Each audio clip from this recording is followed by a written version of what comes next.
sleep, I'm gone. What's good, what's good, what's good, trappers? It's your boy, the Wall Street Trapper, man. Welcome to another episode of Trappin' Tuesday, man. God. All right, man, before we get started this week, man, I just want to tell each and every one of y'all that there is no show without y'all. There is no Wall Street Looks Like Us Not Network without y'all. There is no Trappin' Tuesdays without you, and there is no Wall Street Trapper without you. So for that, I want to tell you thank you again, because you decide each and every Tuesday to let me come in and be a part of your home. You let me come in and be a part of your investment decisions. You let me come in and you trust me with the guidance to help you navigate the market. And so for that, I am grateful, and I want to tell you thank you.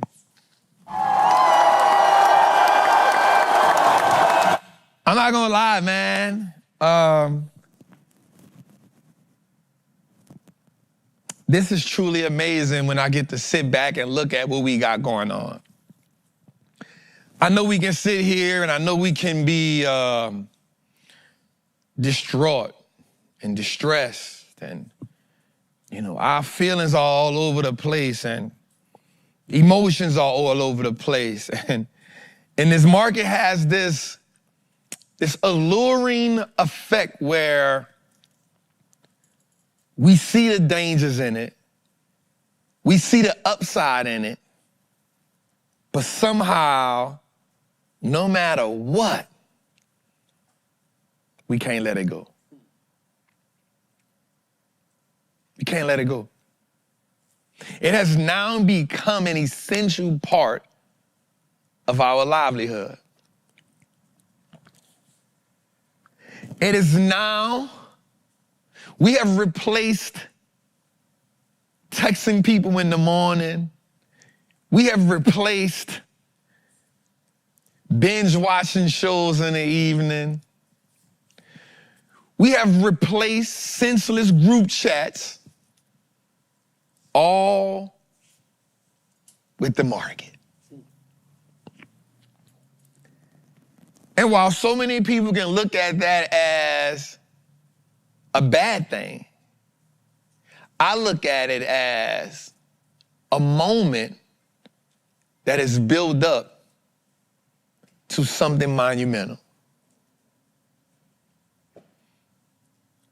I think about this as an opportunity for us to truly carve out a niche, not just for ourselves, but to actually be the architects of our family's last name. Today, I won't get up and drive how much you need to invest. Today, I won't get up and drive how this must mean something to you. Today, I will not double down on the fact that you must not panic. Today, I will simply say to you, your freedom is non-refundable. Freedom is non-refundable, which means your freedom has no refund. Which means once you make the decision to play this game, to indulge in this game, once this game gets a lick on you, there should be no turning back. I mean, at this point, no matter who you are, no matter where you are, at some point, somebody done took a L somewhere. No matter what level of investor, no matter if you're a billionaire, a millionaire, just somewhere, someone in this game has took an L. And at that point, we committed. We committed. But there's an amazing thing about commitment. Commitment rides this gray line of delusional, discipline, and grace. Delusional. Commitment makes you somewhat delusional. Because you do things day after day after day after day that at one point in your life you say, I would never do that. And you actually build up this idea that you are getting better, that this is actually making you and improving you, taking you to another level, helping you become apex, helping bring the best version of you out. That is why you become committed. But the thing about commitment is you commit now for the future. And I think that's where the delusion comes in at. Because you commit now for the future. And we don't know the future. We can plan for it. We can visualize it. But the only way we are pleased with the future is when it becomes the present.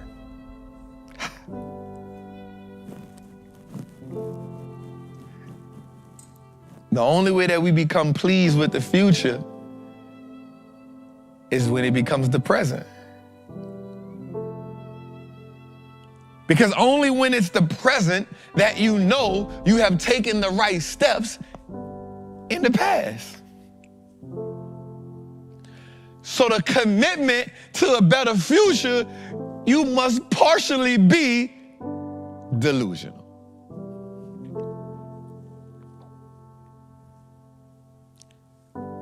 And I think most people won't ever have the future that they want because the only thing they pay attention to is what's in front of them.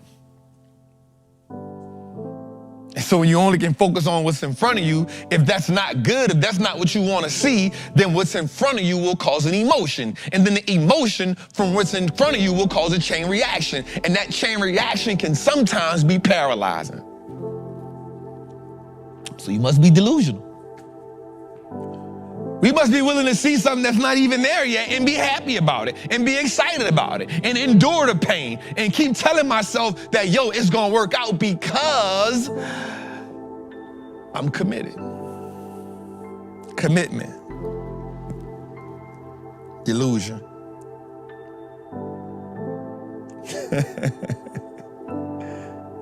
Delusion. Then there's determination attached to it. And then there's discipline. And what I love about the discipline part is the discipline is a standard that you are self-imposing on you.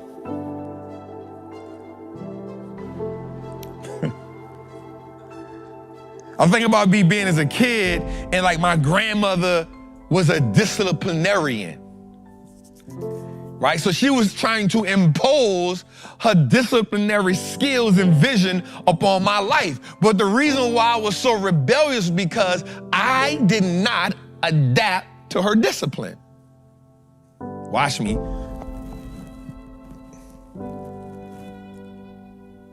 I obeyed it in a moment. But it didn't work.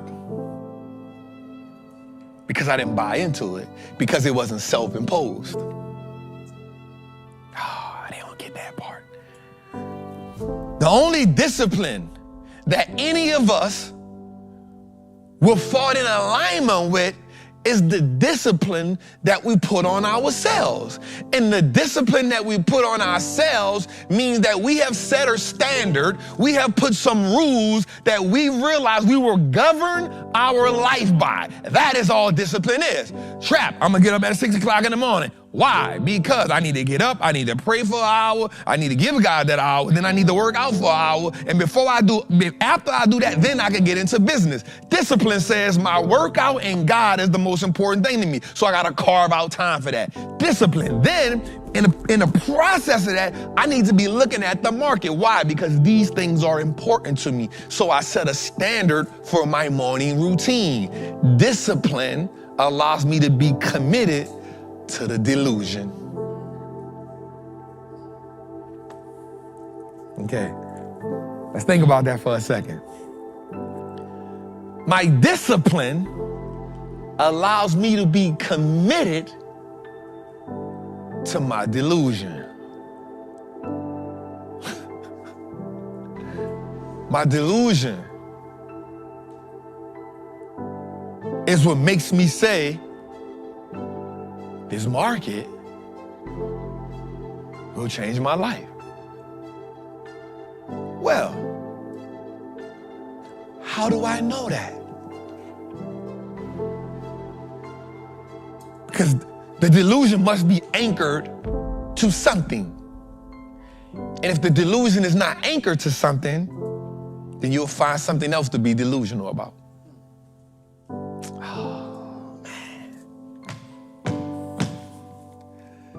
If the delusion is not anchored to something, you will find something else to be delusional about. Why? Because it is in us to see the future.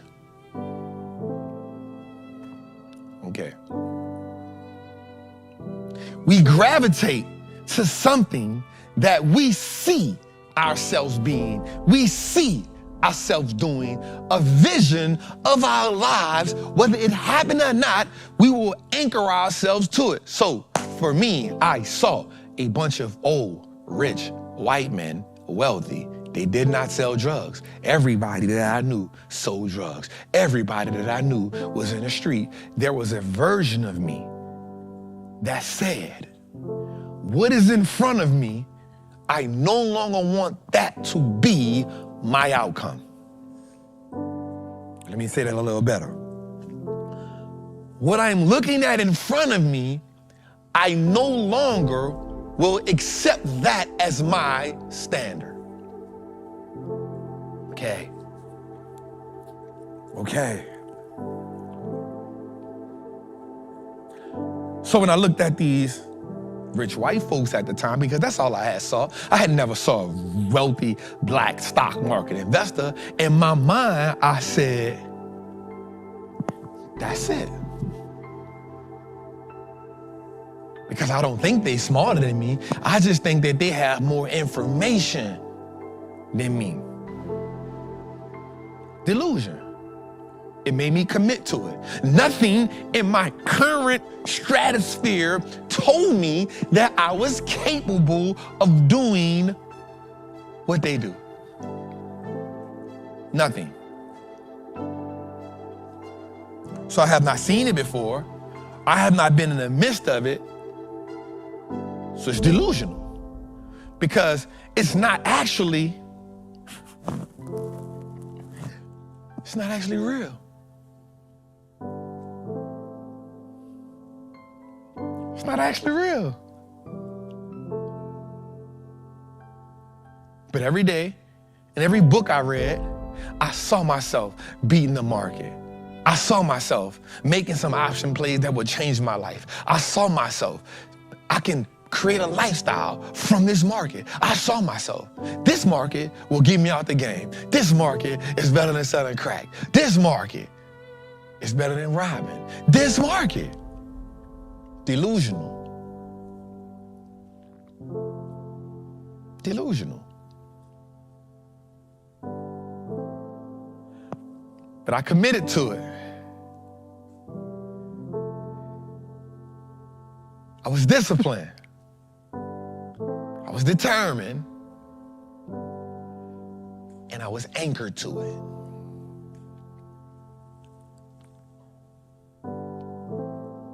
I was anchored to it. And I kept going. And I navigated some tough times. 2018 was tough, and I'm, dang, man, what is this that's going on? But I had read about it. And I had read Warren Buffett and them say, be fearful when others are greedy. And you make most money when the market is down, and don't let a good catastrophe go to waste. It was all theory. It was all theory because I hadn't personally put theory into practicality. It was practical for them, but as long as I'm reading it on a book, it's theory to me. Okay. Let me say that a different way. It doesn't seem real until you do it. We know that for people to become millionaires, they gotta make millions of dollars. We know that people become billionaires, so they have to make billions of dollars. But it isn't real to you until what? You do it. Because you can see them do it, but you'll come up in your mind with a million ways on how they did it. But when you do it, you know exactly what it took for you to get there. Practicality.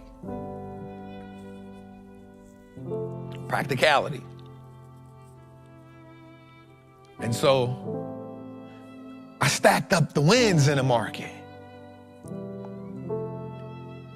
And so I was willing to say, cuz, hey, I think it worked. Cuz we working in power plants. I think it worked. Not just because Warren Buffett said it, not just because Guy Fisher said it, not just because Peter Lynch said it, not just because these great investors said it, cuz I put $100 in the market, I put $1,000 in the market. Hey, it's $5,000 now. I think I got it. Now it's practical. It's a long way from a million. But we gotta realize this though, the small steps along the journey build confidence.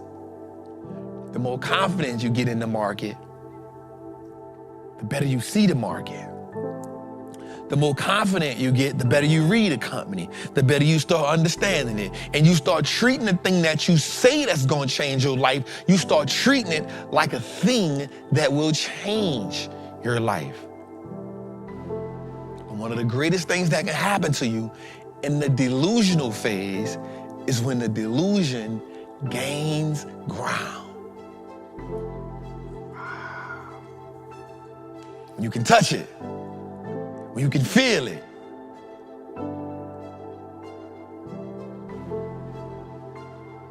When you can feel it. And so you go through the cycles. And so I remember, again, 2014, I'm taking it serious now. 2020 comes, pandemic, I'm super excited. They had this song with 2 Chainz, not 2 Chainz, it was Jeremiah. And he said, I'm just waiting on my moment.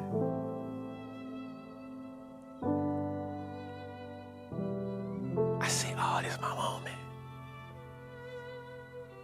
I had heard about crashes and I had heard about all the people made money in 9/11 and I heard about all the money people shorting the market and I heard about the people buying the dips and I'm like, it ain't dipped enough yet for me to buy it. And then you get what you asked for. I'm just waiting on my moment.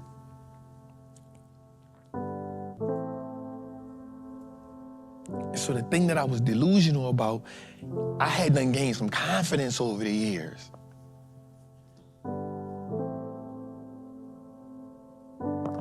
And it came to me on a platter. Now here's the crazy part about the market.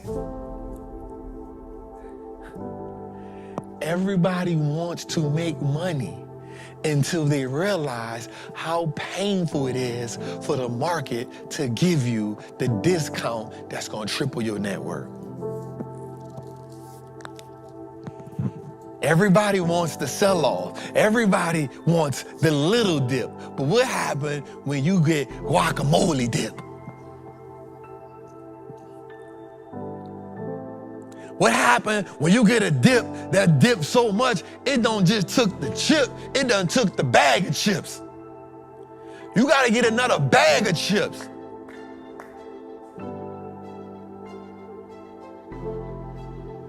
What happens then?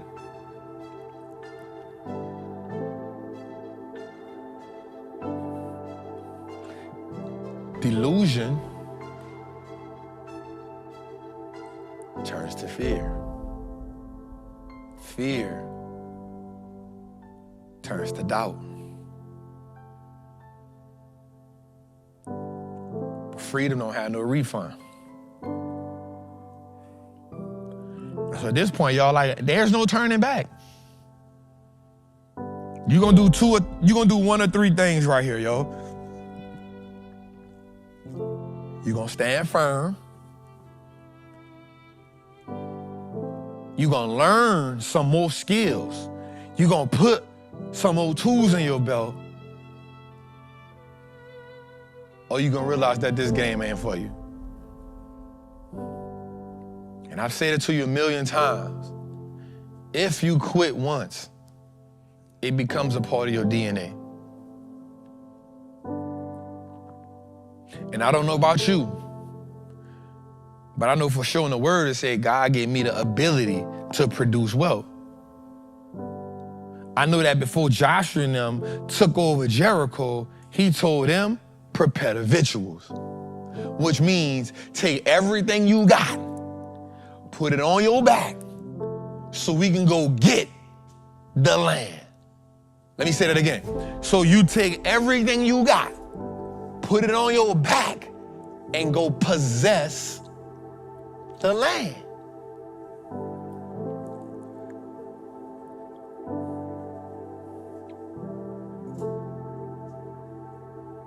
I'm into possessing what's mine. I'm into possessing what's already been told is mine. Listen, man, I know it's painful, y'all. So I'm about to get up here and scream and hoop and holler and do all that. I know it can get a little painful, y'all. I know you can be a little like, damn, Trap, bro. Ah, damn, dawg. I get it, fam. I ain't even gonna play on you like that. I ain't gonna play on you like that. I will tell you it's worth it. Just take a step back. Every day don't gotta be your day.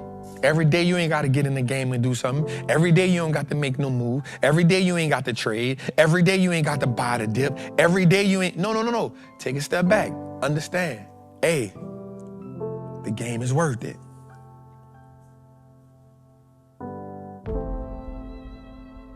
The game is worth it. And when it's all said and done, I will come out of this better. I will come out of this smarter. I will come out of this wiser. And I will come out of this richer. I will come out of this wealthier. I will come out of this more equipped than I ever was before. I will come out of this as the stepping stone that my family gonna use. I'm gonna come out of this and use 2025 as the year that they thought was gonna destroy me financially, but it's the year that I made more money than I ever made before. Delusional. Delusional. When you anchor the delusion to something, you can't help but to get better at it. You can't help but to go get it. Because most people around you looking at the right now and it's telling them what not to do. They looking at the right now and it's telling them don't be in the market. They looking at the right now and they done painted 100 different scenarios in their head on why the world about to end, or in their head on why they about to be broke, in their head on why nothing they gonna do gonna get them out this hole. So you can't afford to let their fear interrupt your delusion.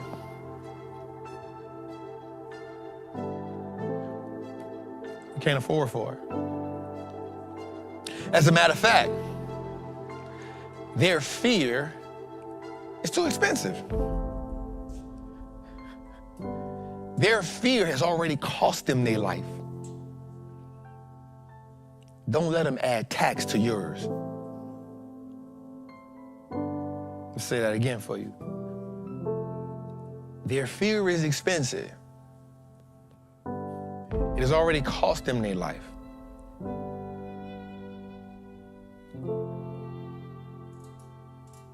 Don't let them add tax to yours. My partner Greedy called me the other day. He said, say, bro, man, my dog Vol, you heard me? Shout out to Vol. He said, man, Vol called me and said, hey, bro, man, trap munchies, look at this like it's a sport or something, bro. And Greedy said, I told him, bro, that's what that nigga do for a living. That nigga love that crap, bro. He come from it, just like us.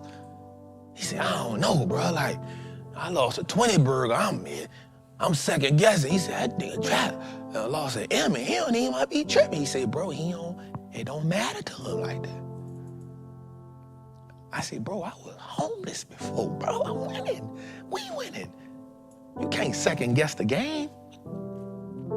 Because watch this. I'm gonna tell you something that's real gangster right here. I have never seen a crackhead not have crack and think about, I need to stop smoking.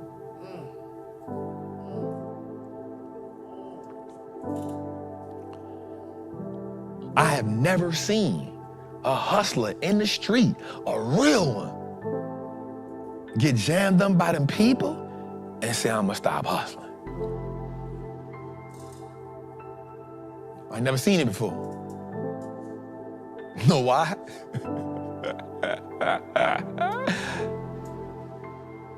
Delusional. You know, most people who quit at things, it's people who don't see the future. That's who quit. When everything in front of you is so adverse, it obstructs your ability to see the future. And at that point, you quit.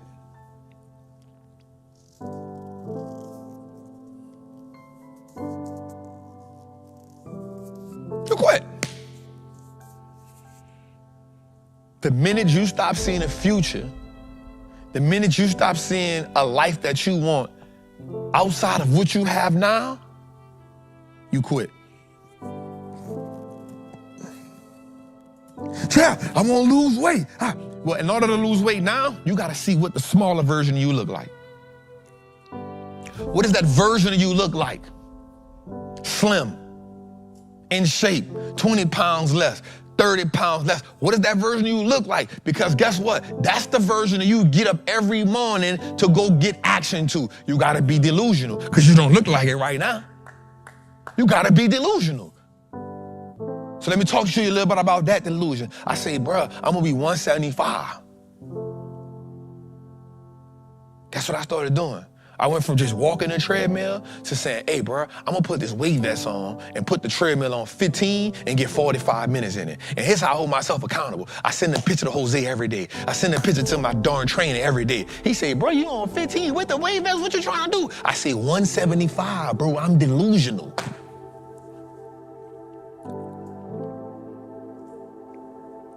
And it went from going once a day to then sending it twice a day saying, hey, the bank's still open. I'm delusional. And so what happens is the delusion becomes a part of who you are. And that's where your confidence comes from. When you can see a version of you in the future that's not right now, but you know no matter what, hell or high water, nothing can stop me from being the future version of me now. No matter what it look like. And guess what? I may eat something one day that wasn't on a diet, but guess what? Now I gotta go get on a treadmill. If I was gonna do 500, I gotta do 700. Because mistakes are inevitable. But growth, yo, that's non-negotiable. That's non-negotiable. The problem is every time you slip up once or twice, you think it's over with. Woe is me. I ain't never once did what was me. Because once you get in that bucket, it's easy for you to keep paying rent there. And I ain't paying rent nowhere, but somewhere gonna give me ownership and somewhere that's gonna take me where I gotta go at. So today, man, I ain't come here to fuss, man. I ain't come here to go crazy and all that. Nope. I just came to say to you, if you a little bit delusional about this market, if you committed, that means you set some standards for yourself that are non-negotiable, I promise you're gonna get through this.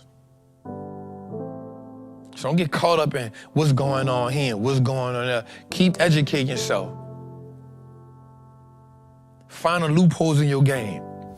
How can I get better? Where do I get better at? How to equip myself more to deal with all of these things. And every time you do that, guess what you're doing?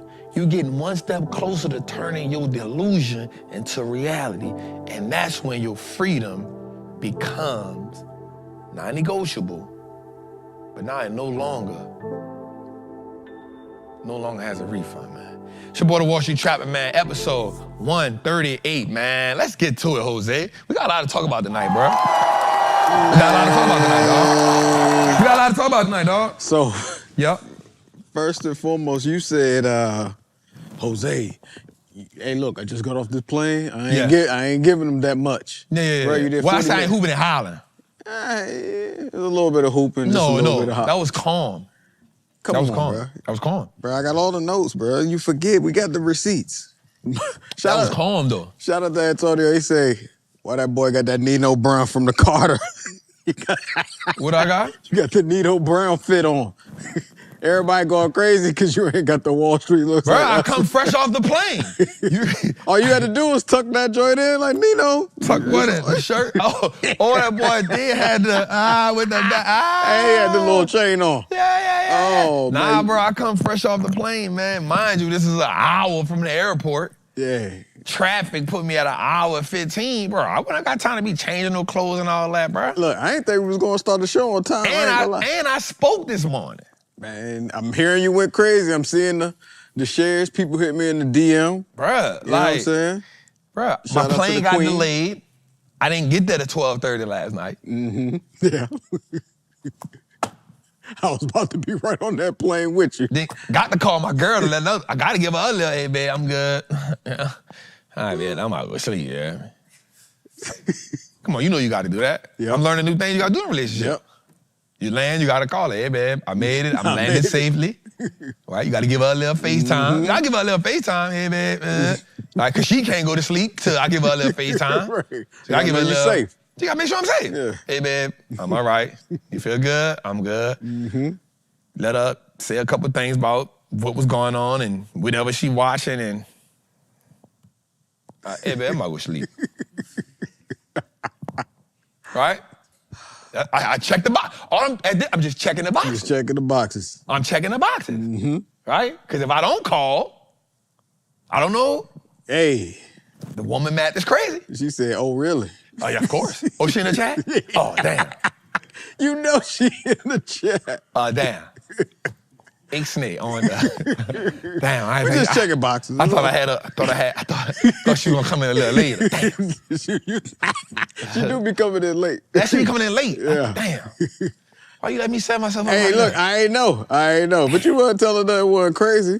You know what I'm saying? But I'm just glad you made it. I heard you went crazy. Yeah, man. So then I had to get up this morning. Mm-hmm. I'm speaking at 10 o'clock. Yep. So I heard they put you in the okie doke trick bag. Bro, I had to get up this morning. So now I get up this morning, right? And I'm not trying to run. Yep. So I get up, I gotta get up this morning. I had to tell my trainer, bro, I'm not working out this morning.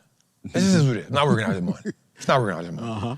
So I get up this morning, mind you, I gotta go speak. But before I speak, I gotta put something in Trappers Anonymous to let my people know I'm good. Mm-hmm. I gotta chat it up with my Patreon people right now. You know, that's my hood friends. You know, we on the corner store with the liquor out 40 tomorrow. Hey, what's poppin', my dog? we got the 40s in the chicken wings at 9 o'clock in the morning. Partner. You know, we tripping. So I gotta talk to them right quick. And I go speak. And they ain't even tell you you speaking. Then I get in there, and I'm thinking I'm about to have a sit down, Pastor Don. Shout out to Pastor sit Don. down. This turns into a 1 hour keynote. I said, bro, what are we doing here? He's like, yeah, we're gonna bring up, you know, somebody who I think who we really need to be listening to right now. And I'm like, wait, that sounds like an introduction to something. That don't sound like a sit-down chat, fireside because chat. Where's the fireside? Where's the fireside here, bro? There's 300 people in here. What are we doing? Right. I get in there, they got the 2 dudes on the monitor clicking, talking. I'm like, wait, that look like presentation. I got presentation at first, which is okay with me. Because in my mind, I'm like, yeah, that's, you know, me and my dog gonna sit down and talk. Podcast style almost. Yeah. It ain't even much set for that. There was no chairs on the stage. No chairs. No little fancy background to sit on and make it look drop. What you call it? Drop, whatever? Backdrops, Yeah, we're gonna bring up somebody I think we all need to listen to right now in these times, yada, yada, yada. Wallstreet Trappin. I said, wow. Wow. I say, bro, you really did that. So I had to set the tone. I said, hey, I just want y'all to know, I thought this was a sit down, not a keynote. They start laughing. I said, I'm not lying. Y'all think I'm laughing. I'm dead serious. Oh, man, because you would have been working on the joint. Bro, I would have been working on it. Yeah, till 2 a.m. I wouldn't have went to sleep. Right. So now here I am, an hour keynote off the brain. Freestyle. That gets a standing ovation. I told you different. That gets a standing ovation. I told you, boy. And he tells me, I was about to get the chairs, but I said, I don't gotta help that nigga. I said, boy, you worse than Jose. You tell me the title of the show an hour before the show, 30 minutes This before one was 5 minutes before. He said, hey, yo, what's the name of the show? Never in my life, bro. And so, yeah, man. And so, yeah, man, I had to do that, man. That was real good. They want me to fly back out there, but I don't know. They want to fly back out there. I don't know. Yeah, we was going, but you know how that go, man. I'm glad you made it on time. Yeah, First man. and foremost. But I'm sure that's how committed I was to the show. Because look what I tell Jose. I said, Jose, don't come. I said, nah, bro, don't come. Squad ready for here. Because here's what we was going to do. We was going to try to record out there. Jose was like, look, bro, we can bring the stuff out there. I say, bro, I'm not doing all that. In the hotel room. We in the hotel room. We don't know what their Wi-Fi going to be like. And you know the trappers do not like bad Wi-Fi. First off, speaking of them, bruh, this is episode 138, 138 weeks. We have started at 7 p.m. Eastern. Like, there ain't nothing new. Sometimes we might be 3 minutes late, but we ain't never started early. Bruh, they be in that joint at 6:45. Yo, where the music? Shout out my guy, Jermaine. He said, Trap, I can bring from the airport for 20K. Market points in there, they want 20K from the airport. That's a Uber. Yeah, that's ridiculous. Anyway, though, but nah, it was good, man. Shout out to Jose, because Jose was like, bro, I'm about to come with y'all. I said, nah, bro, just stay here, make sure everything good. Yeah, we was about to have a good time. 4,100 in the chat, Jose. Let's go. Let's go. So today, Jose, I want to make this a real, we're going to get to, hold up, let me shout out my people, man. Tori back, y'all. Tori Simmons back. Let's give Tori. Hey. Tori Simmons back, man. We got Jack K. Rams, I see you, fam. Cheesy Bread. Yvonne Daniels, Tori Walker, Supreme. Shout out my baby, Nat, you know what I'm saying? Elizabeth, what's good? Chandra Jones, Lily, Roxanne, Michael Gonzalez, Jelly. Is that Jelly in our group? Jelly in the building. AB, what's good, my guy? AB, check the text. I sent it to you. KJ, what's up? L. Smiley, what's good? Brent Collins, was good? Britt Castle, was good? Val, Tamara, Paul Bricks, I see you, fam. Double R, I see you, fam. Tamara Buchanan, Larry Morgan, Supreme B. I see y'all, man. I ain't gonna lie, I got a little headache, so I can't snatch y'all how I was. I got a slight headache. Slight headache. I can't see y'all how I was. I ain't gonna lie, we ain't know. I ain't know you had a headache, bro. You was got a slight headache, dog. So tonight, Tonight the show gonna be a little, I wanna do a little something different tonight, Jose. With everything that's going on, I think it's important. You know what I do like? I like the fact that we've been teaching them, right? I like, people been hitting me up like, say, Trap, bro, like the videos you been adding, bro, like it's giving me more context to what's going on, right? And so, because what I like to do is I understand that there's a lot of brilliant people in our audience, but there's also a lot of new investors in our audience. A lot of new. Right? And so what I think one of the worst things that we can do is act like everybody is on the same level, right? And what my goal is, my biggest goal is, and if I don't shout y'all right now, y'all, like I really got a headache, so I don't want to kind of be looking squinch and trying to get that, because that's going to intensify. Hey, you got all the lights on you. And the lights right there, you know what I mean? So I see y'all, thank y'all. Carolina Blue, I see you. And so people been DMing me a lot, bro. They've been like, say, Trap, I like the videos you've been doing. Because they've been giving me like context. I can see it, and then the way you explain it. And I think that's what I like to do. Like, I don't like to be I told you, this is that, you know what I'm saying? Like, I like to use this show as a learning experience for everybody. So tonight what I want to do is we gonna have a couple clips. And Jose, one of the things I'll do, we gonna put, I ain't gonna say it. All right, so let's get to our mantra. Get to our mantra, y'all, because tonight I got a lot to talk about tonight. Got a lot to talk about tonight. And I think it is important for us right now to see what this market is giving us. I told my team, I told my Patreon members the other day, something crazy happened to us yesterday. So we had got maybe 4 puts, right? Thursday, four, something like that. They killed it. We killed it on that. And Monday came and I was like, bruh, based on, cause you know, I'm data-based and then I do some TA-based, meaning the technicals, right? Like, not crazy in the rabbit hole, but I got enough to navigate. So I said, based on this, and with this is what should happen. So we got up and our plays were really good. We had a couple people who had did a Lululemon play. We had did an app loving play. I had found a new little strategy I was doing because I've been working on my technicals real good. We did this, Nehemiah, what's good, my guy? Been knowing him for a long time. Did this app loving play, this Apple Pay. The Apple Play was kind of a new technical thing I was doing, so I didn't really put the group on. I did that one on my own because I won't put them on nothing I ain't 100% sure about.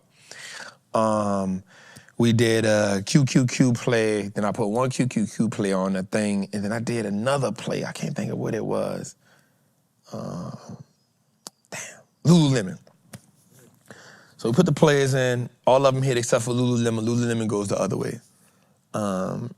And then, because Trump said something about Vietnam, and then what people didn't realize was that in that moment, the market did jump back up on that, but what people didn't realize was that Vietnam, China uses Vietnam as a backdoor, right?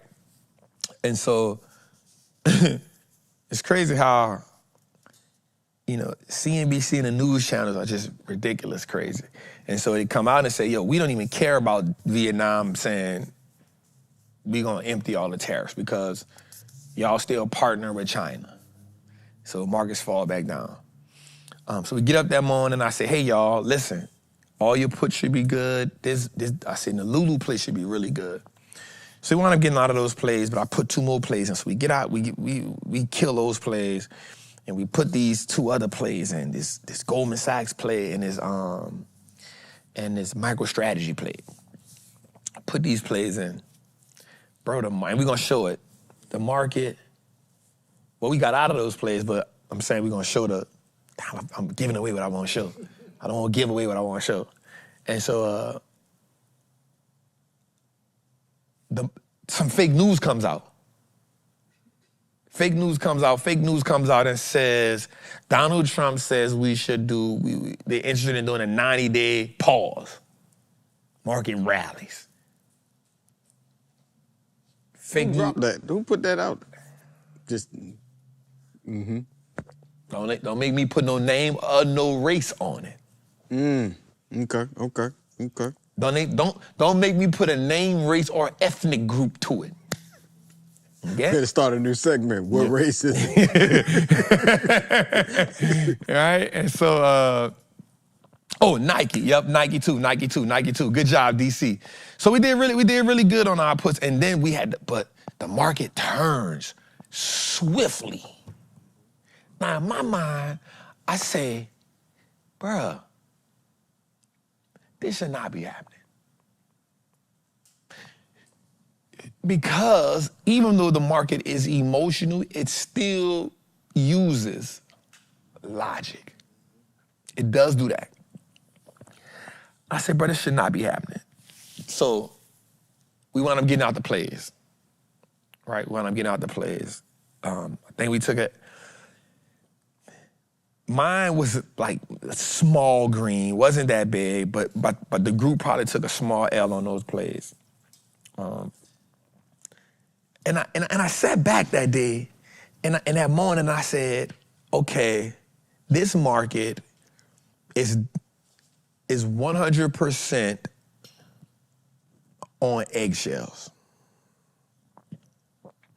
And so I went in my group and I said, say y'all, check this out. Right now, I'm gonna be honest with y'all. I'm cool with sitting down right quick. I'm cool with sitting down. Because what I don't want the market to do is try to, and I'm gonna be real with you. Bro, I've never gotten in the play and had to get out of the play within an hour. I've never had to get in the play and then get out of a play within the hour. And I'm gonna show them why I got out of the play. And I said, you will not turn me into a day trader. It's calling you. Nah, I don't sell heroin. I said, you will not turn me into a day trader. And I hit Sean up and I said, this is crazy. I said, this is crazy. Now, mind you, the market rallies 3%. And I'm not gonna lie, bro. I sat there for a moment and asked myself, what the hell don't I see? There's very few moments where the market makes me say, like, what am I not seeing? So I'm looking at the news clips.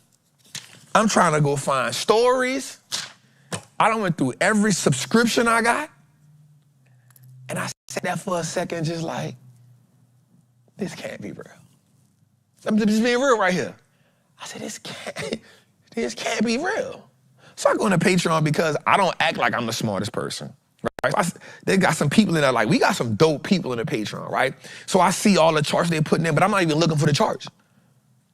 I need a headline to explain to me why you went from down 5% by 10:30. How? Where's that? Fake news ain't enough. Because once it come out that it's fake news, you go back down. It's simple. I didn't see it. And so I just was like, I sat back. So I called a couple people who I know that's like heavy in the market. And one of my people said, this is a circus. He said, this is a circus, bro. And so I said, bro, like, so I leaned on them. I said, what do you do in this moment? Like, what's going on? And he said, bruh, if I gave you an answer, it will be because I'm trying to sound smart.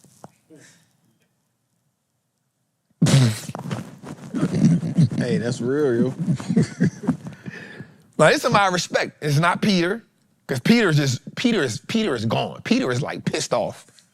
Peter is pissed off. I can't even tell y'all what Peter done told me. Peter is pissed off.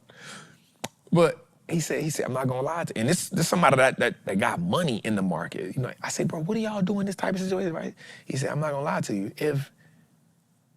If I told you something, I'm just trying to sound smart. He said, bro, it's crazy right now. He said, this guy has everybody on pins and needles. I said, damn, that's crazy. So again, we traveled yesterday, we do all that yesterday, and I went to sleep. I had this on my mind all day yesterday. Like, bro, like, what the hell is going on? Like, real talk, I'm like, bro, what the hell is going on? I look in the futures market at 1 o'clock in the morning, it's up 2.5%.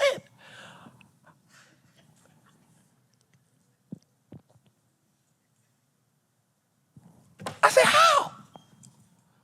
And I'm really blown by it because how can we be up 2.5% in the aftermarkets when bruh already talking about, hey, if they retaliate, if they don't move the 34% by 12, I'm hitting them with 100. I say, there's no way.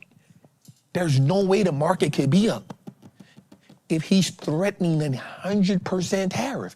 And here's the thing, we know he ain't pump faking. If you thought he was pump faking before, you know for a fact he not pump faking.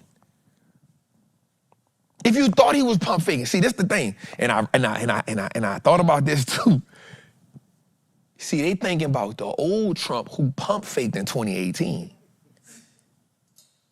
Mm-hmm. And here's what I'm saying. If you look at what people were saying prior to the April, whatever day that was, Liberation Day, they kept saying like, yeah, he gonna, he bluffing.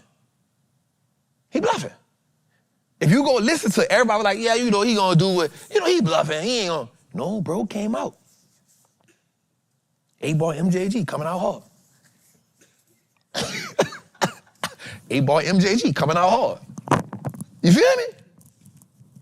So, how many times? Now, I'm not saying China not going, but I'm saying we in America, he ain't pump faking. Whatever mission he on it. And so I said, how can the market be up if this brother said if they don't take the 34% off, I'm going up, upper room up. So for the life of me, I just was like, I don't get it. So a couple people on Patreon was like, hey, Trap, we should get some AVGO calls, and we should get some. I said, I ain't gonna lie to you, you could do it without me, fam.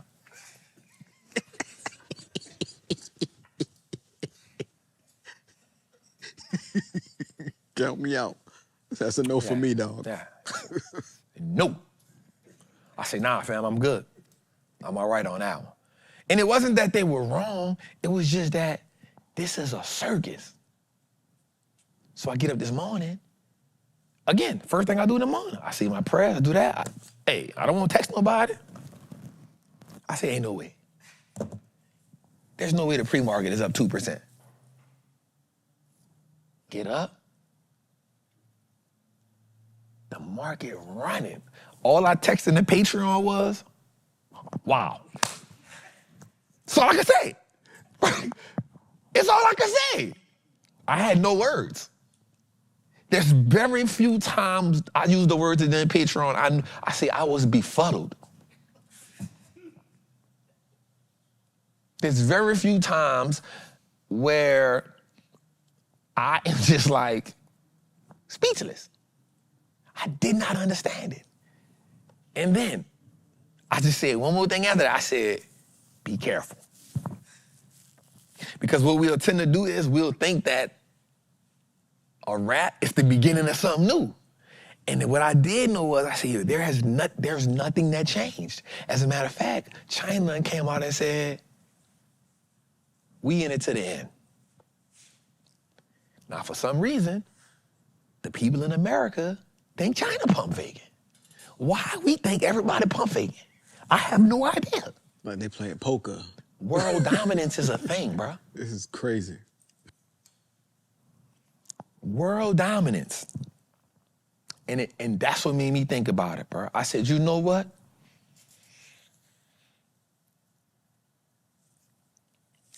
world dominance, to be #1 in the world, is a feeling that none of us will ever know. Because we'll never be the president.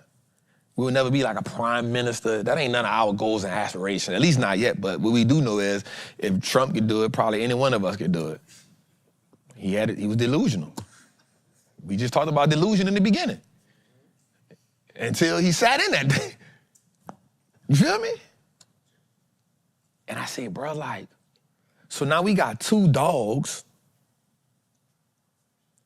who are both willing to fight to the death. And what people don't know is 2018, this just a finish up from what they was doing in 2018. They went at it in 2018 where they had a stalemate. Some other people had to get involved.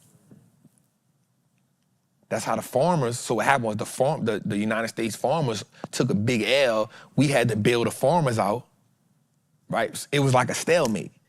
They finishing where they left off at. They finishing where they left off at. And we gotta,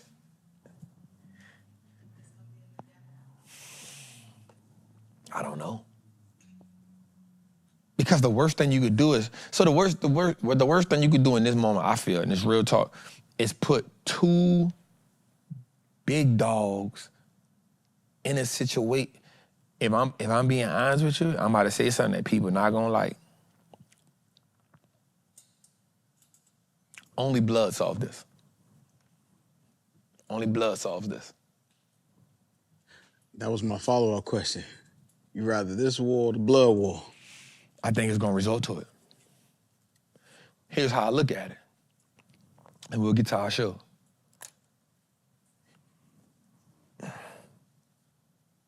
Both China and America, from my perspective, are the 2 strongest countries in the world. The 2 strongest countries in the world.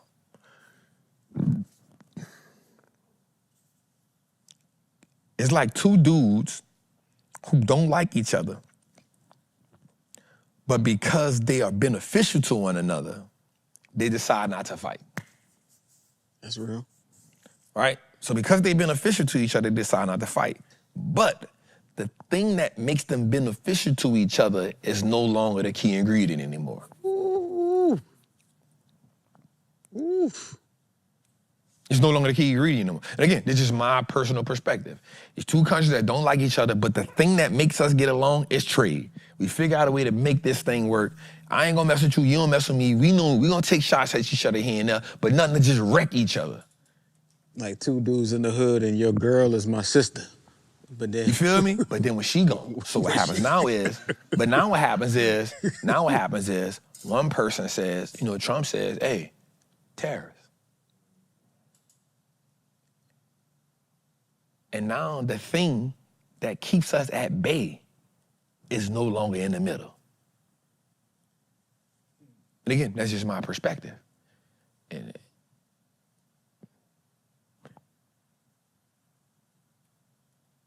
the thing that keeps us at bay with each other is no longer the thing.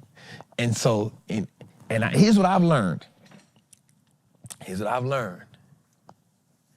When somebody says, I'm willing to go to the end, take that at face value. Mm-hmm. When somebody says, I'm willing to go to the end, you take that at face value. The thing about that is, I don't know if good communication, that's why communication is a thing. Let's get into it, man. We got a dope show tonight for y'all. Thank y'all for letting me rant right quick. I ran it and I ran it again, man. Look, we had ran past 5,200 in the 5,200? Yeah. You gotta stop me, bro. Hey, no, we good. Hey, obviously you were saying some good stuff, so we good. Now on to the mantra. Let's go. Let's get to the mantra, man. If you're new here, this is our mantra. We say this because this is what our belief in the market is tied to. I created this because I felt like every movement needs something they can hold on to. And for me, this was it. I am a certified Wall Street trapper. I am confident in my ability to make great investments. The stock market is a machine that prints money, and I'm more than capable of operating this machine. Not only will I free myself, but my family will eat for a lifetime based on the information I apply today. I'm a money maker and a wealth builder. Today, I break all the chains that anchor me to that poverty mindset. My ancestors will smile now because I've turned our last names into an asset. My family's purchasing power will increase indefinitely. Today, I make the declaration that no longer will I be a slave to money. No longer will the generations behind me inherit lack. No longer will I submit to selling my time for money. I am a first-generation millionaire. I am the architect of my family's legacy. I am a certified Wall Street trapper. And Wall Street looks like us now. Let's go, man. They got one of the homies in the Patreon. Every time he make a play and he hit, he say, "I am more than capable of operating this machine." I love it. Every time he make a play and he hit, he say that. I be like, yeah, dog. Like, I feel that. You hear me? All right, man. So we got a dope show lined up for y'all tonight, man. Let's get to it, man. Let's get straight to it, man. Let's dig straight into it. How y'all feeling tonight? Let's sit in the chat. We got a couple videos we're gonna talk about today. We got a couple graphs that we want to show you that I think are real good. Shout out to the young bull Sean. You know, so I hit him on the airplane and said, "Hey, I need this chart, this chart, this chart." You know what I'm saying? So he came through for me for that. I told him what I wanted to show the people. So shout out to young Sean for that, man. Shout out to Steve, cause I gave him all these goddamn graphics at 6 o'clock. I saw the folder. I was like, I was tired, cuz. I was tired, cuz. We had some work already in there. I was like, man. Because I sent him stuff during the week. Yeah, throughout the week, yeah. I sent him stuff during the week because I know about 9 graphics coming to him an hour before the show. Yep. Almost it. That's why we can't do pre-records. All right, let's get to it, man. Let's get to it, man. All right. Here's the market. Healthcare actually did really, really good today. Healthcare did really good today. CVS, man, United Health, Eli Lilly did really good today. Lockheed Martin did really good today. Look at that. My dog said, "Trap, we got to get him the AVGO call." Not me, dog. But he was on it, though. AVGO came out with the stock. They come out with a buyback. Came out with a stock buyback. They actually ran up, so that was pretty good. What else we got? RTX, General Electric, 1%. Lockheed Martin, CEG, all right? Look at my baby sitting over here, and I keep playing, man. Progressive. Come on, man. Ah, my God. SPGI, CME, that's a good one. That's a sleeper for people. CME is a definite sleeper. That's good, that's good, that's good. Let me talk about some things that I will hold on to right now. Let me talk about some things that I will hold on to right now. Right now, look at A-Net. I ain't see A-Net creeping a cut like that. I like Berkshire Hathaway right now. I like Berkshire B. I like Berkshire B right now, Jose. I like Berkshire B. I'm actually gonna add it to the thing we'll show that tonight too. They have a little graphic going around showing how Warren Buffett is the only one out of the billionaires that made $12 billion this year. And my only thing to that is everybody else on the list, when it comes to network, everybody else on the list, they aren't really investors per se. Right, they're the CEOs. They see, now don't get me wrong, he's the CEO of a company, but his company invests money as well, right? So taking nothing away from Warren, because this is, you can't take nothing away from Warren. This is one of his GOAT moments right here. Right, this is one of his GOAT moments. Like, when he go, the last thing we gonna remember is, hey, market crash, bro made $12 billion. Crazy. Insane. He basically invested in his peers' companies, basically. So, but he also, how he getting a lot of his money is he's investing in treasuries. So that's what he do. So he liquidated a ton of positions, $300,000 in cash, 300 billion in cash. I was about to say 300 billion in cash. 300 billion in cash. Couch. But he's buying 30, 60, 90-day treasuries that's paying him that interest. That's how he killing the game. That is such a cheat code. That is such a cheat code. He buying those short-term treasuries and they paying him, right? But this is why I said he has an investor's mindset. You know what I'm saying? So his mindset is like different. You know what I'm saying? Like his mindset different. They think about running companies. He running a conglomerate, but he like, hey, I see a circus coming. I'm not about to be a sideshow. Imagine that. Anyway, so let's go a little further, man. So here's something I want to talk about today. Let's go a little further. Look at that. That's something we ain't seen in a while. Put-call ratio. I can't remember the last time we saw the put-call ratio over. But watch this, 646 million for puts to 5.2 million calls. Here's what that tells you though. Normally that range at the bottom is anywhere between 8 and 10. That tells you the volatility in the market. There's still 5.2 million puts that took place. That's telling you that sellers are in. And y'all know I'm a bull at heart. But them bears is eating breakfast right now. Them bears eating breakfast right now. Let's go a little further. Look at this. Yeah, please. Man, flush that shit. That joint got flushed before I did. That's crazy. How the fear greed index get flushed before Jose, bro? Bro, fear and greed index is at 4. One more put, it would have been at.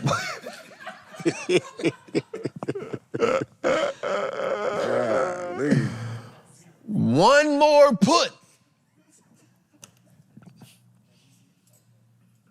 It would have been at 0. If we can, listen, shit that bitch. Bro, that thing is at 4, bro. VIX today got to 57.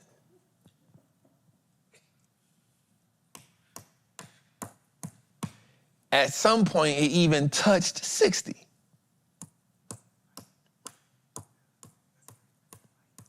It touched 60. Bro, think about this. 2 weeks ago, VIX was at like 19, 20. It was 17. I said, hey, bro, we ain't that bad. 17 to 60, bro.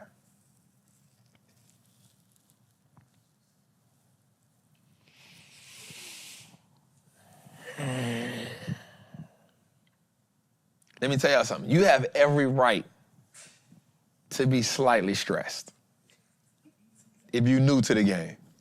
You have every right to be slightly stressed. And here's the thing. It ain't even, watch this. I'm about to tell you something that's going to be crazy. It's not even much your account that's got you stressed. It's trying to keep up with everything that's going on in the market and you paint a picture of what it's going to do to your account that got you stressed. Facts. If I'm lying, it ain't even much your account that got you stressed. It's trying to keep up with what's going on in the market. And the uncertainty. That got you stressed. Mm-hmm. That's what got you stressed. It's like watching a soap opera, but then your account is falling victim to the soap opera. That's what got you stressed. It ain't even much your account. Like, you good on, at some point, you won't even look at it no more. Just put the phone down, turn it over. It's just like, man, I ain't worried about that shit, man. But you go to the TV and they, and now you like,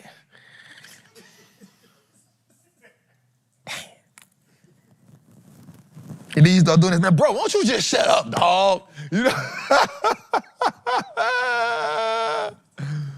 You know what I'm saying?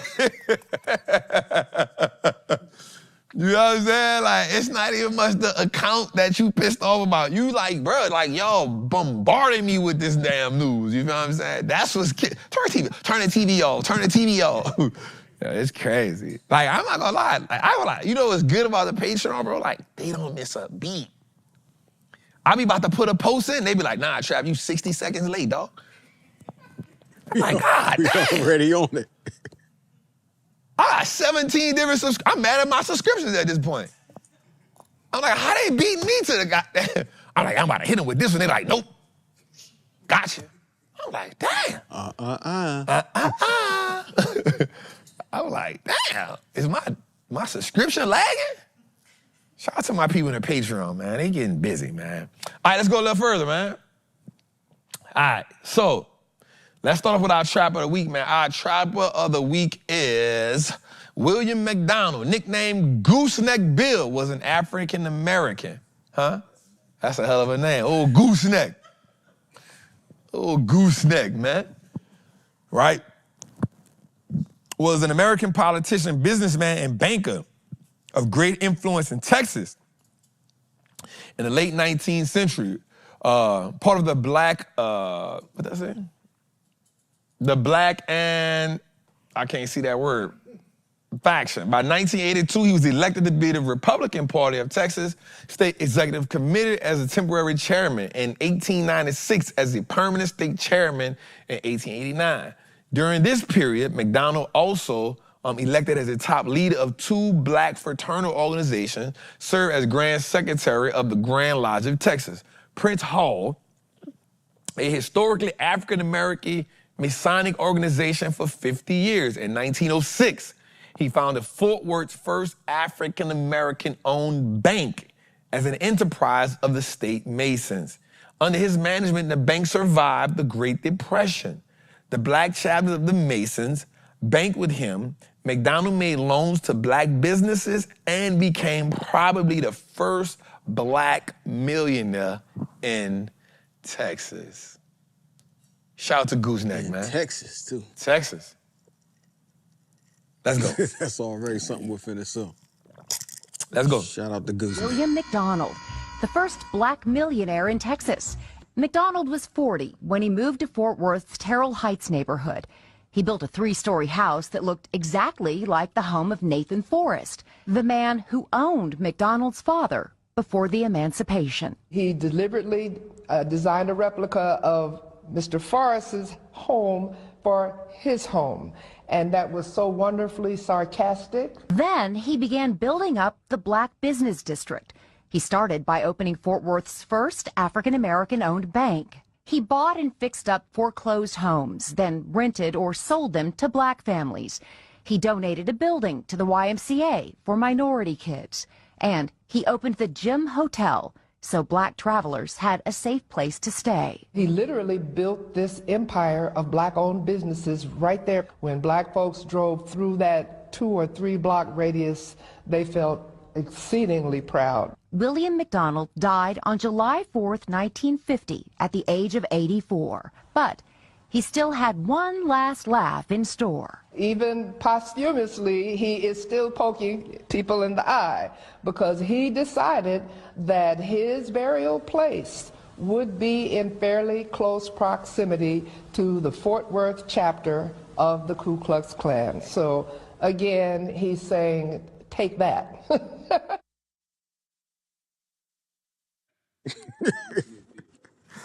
Nah, Gooseneck was with that. Gooseneck was petty. I see. Gooseneck was petty, Jose. And he had a whole monument grave, too. That's a big monument, huh? Gooseneck said, I got my bag. Let me show He you built what a I did. 3-story house. Replica? Of the man who owned his daddy. Of the man who owned his daddy. Then put his grave Next to the Ku Klux Klan. They say do something. That's next We ain't level. no excuses. That's next level. That's next level. And in Texas. It's in Texas. All right, let's get to it, man. Nah, before we get to that, man, let's get to the recession portfolio. But it ain't really nothing. I just got one option in it.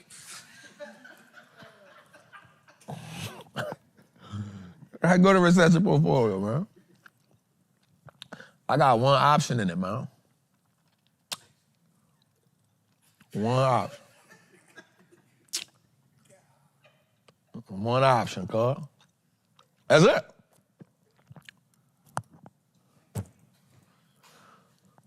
Ain't no explaining.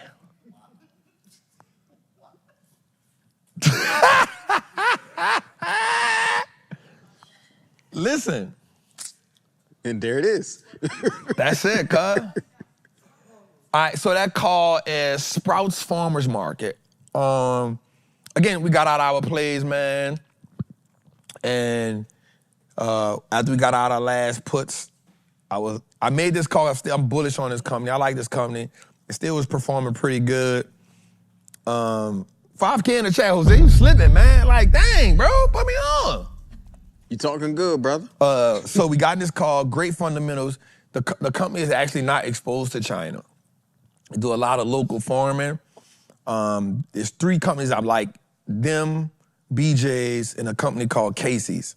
They all are local farm companies, local companies. They're not exposed to China. It ran up. It actually did really good today. Then it came back down toward the end of the day. But I like this company. It's a January 26th call, 165. There's certain levels that I think the market will go to when I'll start getting back in. I'm not waiting for the market to get back like greedy for me to get back in it at all. I am for sure going to get back in the market way before somebody says something. I got you. I got you. But Casey's, BJ's, and Sprouts are 3 companies that I'm actually looking at for sure. Not exposure to anything that's going on right now, so I like them. But right now I'm just in one option play, man. We did them puts. I'm not trying to chase the market right now. I'm definitely not a day trader. You know, I do swings. I was telling Sean, I'm like, bro, I do swings, bro. I do swings, deep swings, and leaps, bro. Like, I'm not about to let this market turn me into a day trader, Forrest Gump trying to chase everything. I'm here to make bread. You know what I'm saying? I'm here to make bread, cuz. And I'm trying to, and I actually want my people to feel like that. Like, you know, leadership goes a long way. And if you turn a group into a day trading group, then what I've done is I put them at risk to losing money we shouldn't have lost. Now, you know, again, I take responsibility for what, you know, we had 6 weeks that, you know, yeah, we could have got out, but I felt like bruh wasn't gonna go this far. I didn't think he was gonna go this far. You know, and again, and I've seen the market. I've been in situations where we've been in a situation for 6 weeks, and then, you know, it turns because of, okay, here's the relief valve. Bro, he doubled down. And here's what I didn't do. Once he doubled down, the next morning I was out. I was like, hey, y'all, we gone. And I was okay with that. So yeah, we just in one play right now. Now, here's a highlight. Let's go a little further. Here's the highlight. Dope part about this was we doubled down on all of our god doggone buying holes, and them suckers turned green except for Sprouts. We wound up, the insurance and the Costco play was already green, so they was all right. But the Meta, NVIDIA, Palantir plays, it was shocking because we wound up getting them so cheap. We got Meta at like $470 something, $490 something. We got NVIDIA at $84, $85, and we got the Palantir play like deep in the 60s. So they were kind of able to turn around. I was kind of shocked by that. Late yesterday, I was like, damn. We up 1%, man. So that was kind of cool. I'm not gonna lie. Like, I was like, all right, but we did sell. One of the things that boosted it though was I sold Williams-Sonoma and I sold TPL. So I got out of those plays, took the cash. So that's how I got a little more cash. But the Costco play and the insurance play up top is actually what's holding me up. I didn't realize I had $175,000 in that Costco play. That shit is expensive. So the people asking, did you take any losses on the plays? Yeah. No. So we took a loss on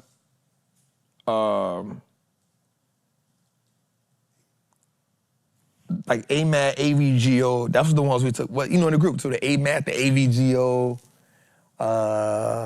shit, everything was down. Everything was down. Yeah, it was down. And so we got like, I think I probably made like 60 grand in the puts we did, 60, 70 grand in the puts we did. That helped me out. The crazy part about it, we was down 1 point something. But when I cashed out, it didn't move. That was the crazy part. Like when I took the L's, because it was already baked in. You know what I'm saying? Like, so it didn't move. I was like, damn, all right, bet. And crazy part was like, I thought that bit was gonna sink. I was like, damn, bro. But you know, we kind of made like 70 grand off the puts. So like ANET, I think it was ANET, AMAT, AVGO, CrowdStrike. And here's the crazy part about it. We could look at it yesterday and say, I would have got it back, but you wouldn't have. Because Thursday and Friday would have killed us, and I would have barely got it back. And I told my people in the group that, I said, listen, y'all, let me tell y'all something. I don't feel bad for us getting out of that. You know what I'm saying? Like, and Joe's like, I'm gonna let him zero it out. See, bro, you thinking like a rockhead right now, cuz. You tripping, you hear me? Somebody say, Trap, I made over 100K in AVGO last year. Man, for sure you rocked out with me last year, man. Yeah, that's a fact, family. And that's just how I feel, man. Like, I feel like it's kind of harder for the new people to be in that situation because, like, you just got with us and, you know, we took some L's. But if you've been rocking out, you know one thing, like, we kill it. You know what I'm saying? It's just a little rough patch. We get through it. We make it. Somebody say, what's the difference between Google A and Google B? One have voting shares and one don't. Yeah, huh? Yeah, I'm a big dog. So yeah, that's what we did. But this kind of, I'm not gonna lie, that one kind of shocked me when I saw that. And this was proof that averaging down works, right? Like, cause we was negative, but then it's crazy. We averaged down. Like, that's the one thing I don't play with is like in my daughter account and in my account, we averaged down. I averaged down a lot. So yeah, so we good on that. I ain't mad at that. Definitely will be back in the market, man. I just want to get on the other side of, and I'll be honest with you, I just want to get on the other side of the tariff situation. This situation itself can't last long. That's what I know.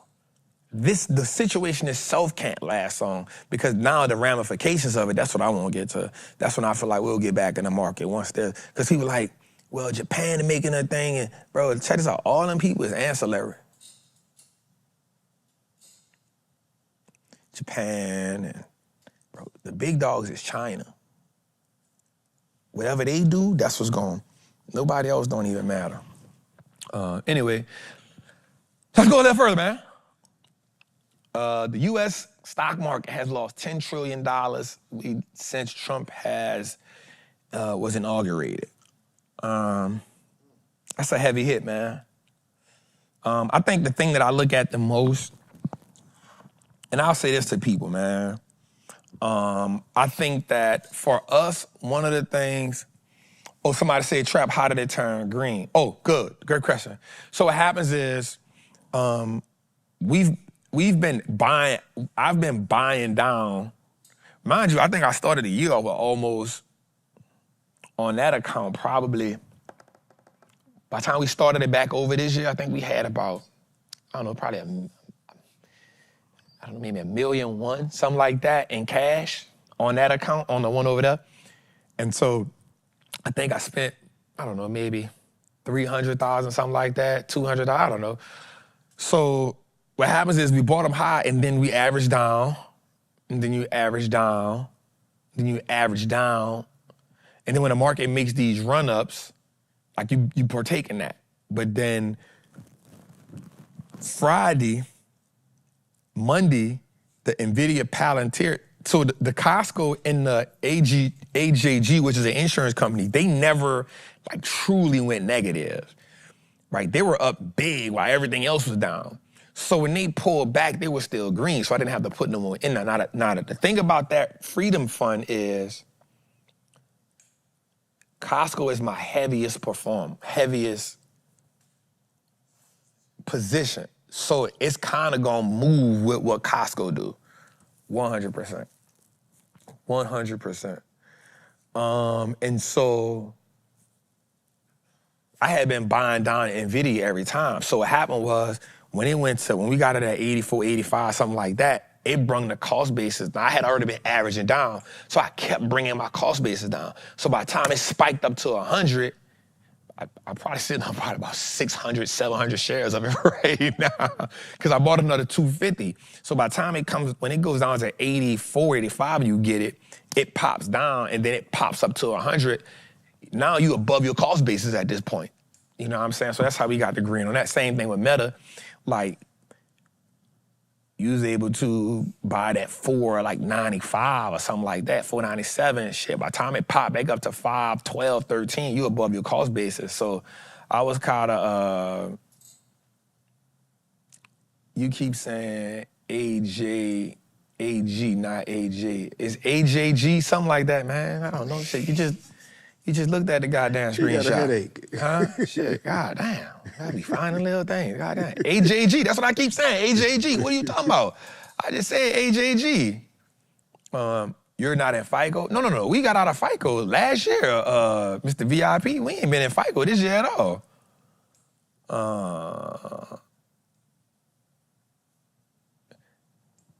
It got to the point where Trap don't even fax. Yeah, so anyway, yeah, so the top two, AJG and Costco, honestly, AJG kind of pissed me off because it was up like $5,000. You know what I'm saying? It went to pulling back heavy. The Friday, it pulled back heavy. I was like, wait a minute, what you doing? You dig? So, yeah, so anyway, we good over there, man. Yeah, man, we got 1%. I guess that's the highlight to the Freedom Fund. I ain't mad at it. All right, let's go a little further, man.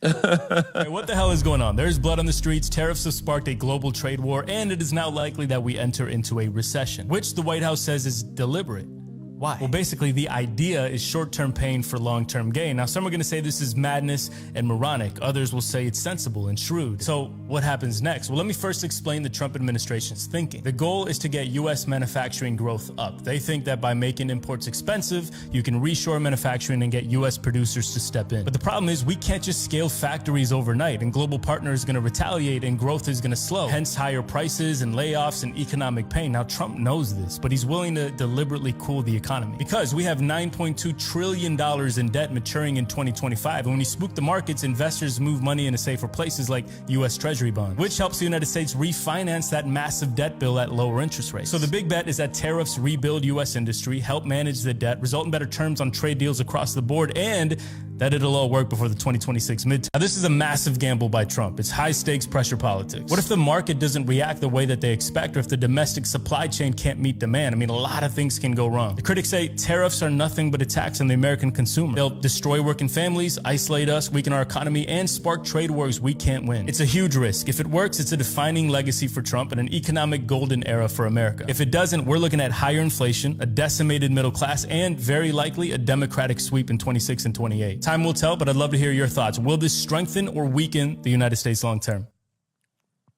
So I got a question for you. I think the thing for me is, like, let's take emotion out of it a little bit. How do you think this impacts America, Jose? How do you think this impacts America, right? Do we think that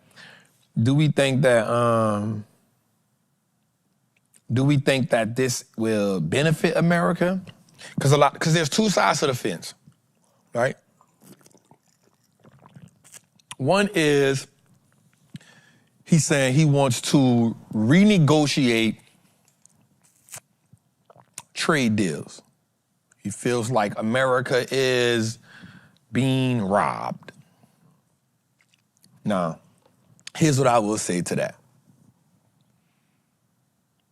America ain't never got robbed. I ain't never once looked in their history books that they wrote and say they got robbed. You gotta think about something. A lot of these trade deals been in since the World War. A lot of them. They've been in since America was the manufacturing superpower. A lot of them. A lot of them. When people were dependent on America to do a lot of things, so they kind of had these old deals in. Now, what I will say is, could they not have been renegotiated since then?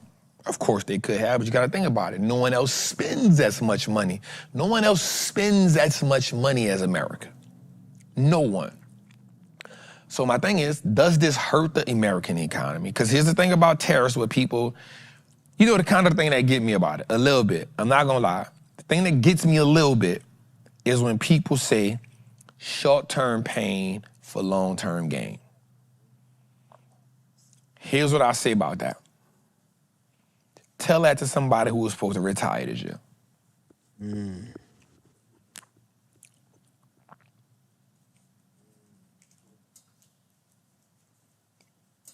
Tell that to somebody who's supposed to retire this year, who's just lost $10 trillion. That $10 trillion took them out of retirement for they probably got to work an extra year or two now. Short-term pain, long-term gain. And so you'll say, Trappin's casualties of war. Okay, I understand that too. But what about when the war is self-inflicted? I've never had to run a country before, so I would never even understand what that pressure looks like. I won't even act like I understand what that pressure looks like. And a lot of times we say we can do, you should do this, we can do this, but we not in that seat. So I won't attempt to say what's the best thing for this, because one, I never took political science in school. Never was a political science major. All right? But here's what I do know. To run a country, you must learn how to be diplomatic. I know that for a fact. I might don't know a lot about. The next thing I do know is on some street shit, which all America is another set of gangsters. Everybody, every country is built off gangsters. China's is some gangsters too, because they be doing some gangster shit. Russia is some gangsters, because they be doing some gangster shit. We some gangsters. China, Russia, America, gangsters. Here's what I do know, bro. When you got a big gun, here's one of the things I used to always learn in the streets, bro. And that's why I like this, because it reminds me of the streets. Here's the one thing I learned. Give you a street story right quick. I remember I was about 17, I'm lying. I remember I was about 15 years old, 14, 15 years old, bro. And I'm from mid-city New Orleans, bro, from mid-city. So they had these two dudes around my hood. One was a robber. I ain't gonna say no names, but I grew up under both of them. One was a robber. When I say he was a robber, bro, you know for a fact, he was the straight version of Omar on The Wire. The straight version, right? You know, when you saw him, he had it on him. You didn't shoot dice with him, because if he lost his money, you know he was gonna rob the whole dice game. So every time he came to the dice game, I was like, man, I'm gonna holler at you, dog. Right? So, another dude in the hood was a killer. 100%. He one of the ones that, like, if him and somebody got into it, like, he would never fuss. He would just laugh. And he from my hood, you know what I'm saying? Like, he just laughed, and you knew, like, he out here. Like, you just knew it. So there was a time what happened where they never collided with each other. Some kind of way they always missed each other, right? But we from the hood. My hood not that big. But there was one moment where a situation took place and they bumped heads. I never forget this, bro. They bumped heads. And everybody in the hood knew, oh, it's about to get bloody. But I never forget, one of my dogs came home. One of the OGs came home. And he got whiffed of what was happening. And he pulled both of them together. and he had a conversation with him. And he said something that was so dope. He said, if either one of y'all do what y'all capable of, then nobody around here can't make money for a long time. Because you make the whole set hot. And now, you put other people in jeopardy of going to jail. You make the block hot, we can't make no money, other people go to jail, and then he started talking about the ripple effects of that. And I never forget that. And so when I think about this situation, I think about it the same way. You got two gangsters that's willing to go all out. Because I don't know how Trump think, but in his mind, he just feel like, yo, America needs to be blah, blah, blah, blah, blah. I'm not in his camp, I don't know. And then you got somebody in China who feels like, hey, we ain't backing out. But the people feel it. Now the Chinese governor, the Chinese got Xi Jinping, I can't ever say his name right. He said, it will hurt, but the sky ain't falling. Trump says to us, don't be panicking. Meaning, don't panic. And so, what happens when two people can sit down and say, two men can sit down and say, hey, check this out, fam. I don't like the trade rules. I don't like what's going on. How can you get what you want and I get what I want? And neither one of our economies have to suffer.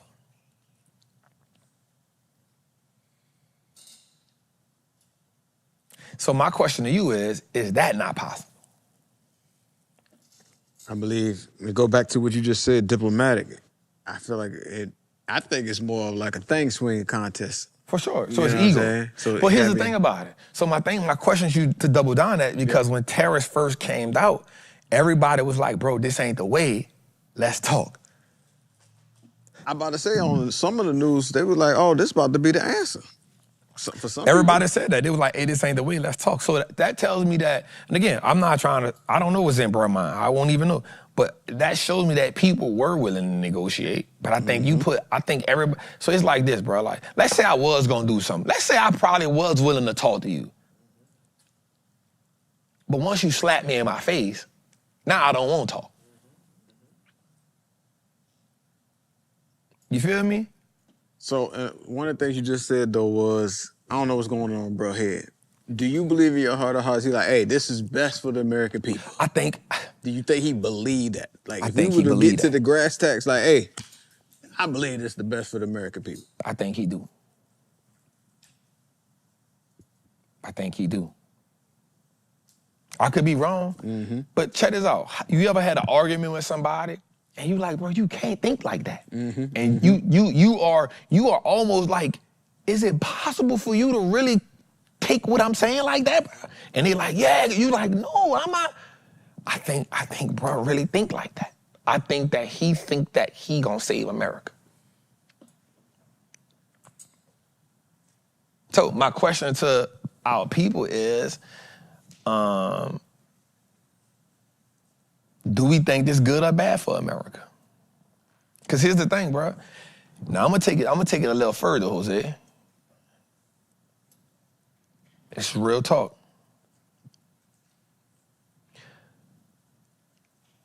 Recessions aren't good. Jose, I'm gonna put the stock market on the side for a little bit. I'm gonna put the stock market on the side for a little bit. Because I know everybody wanna make money. You can't invest in stocks if you can't pay your rent. You can't invest in stocks if you ain't got no job. Because that's what happens in recessions. We thought that little bleep on the screen we got in 2022 and they reclassified it. Listen, people in this type of situation, because here's what happens right here, Jose. China, so I'm gonna use another hood situation.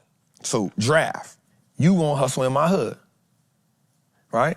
I'm charging you to hustle in my hood, but I'm charging you. The connect still get paid what they was gonna get paid. The connect, China, if the thing costs $1,000, China still get they $1,000.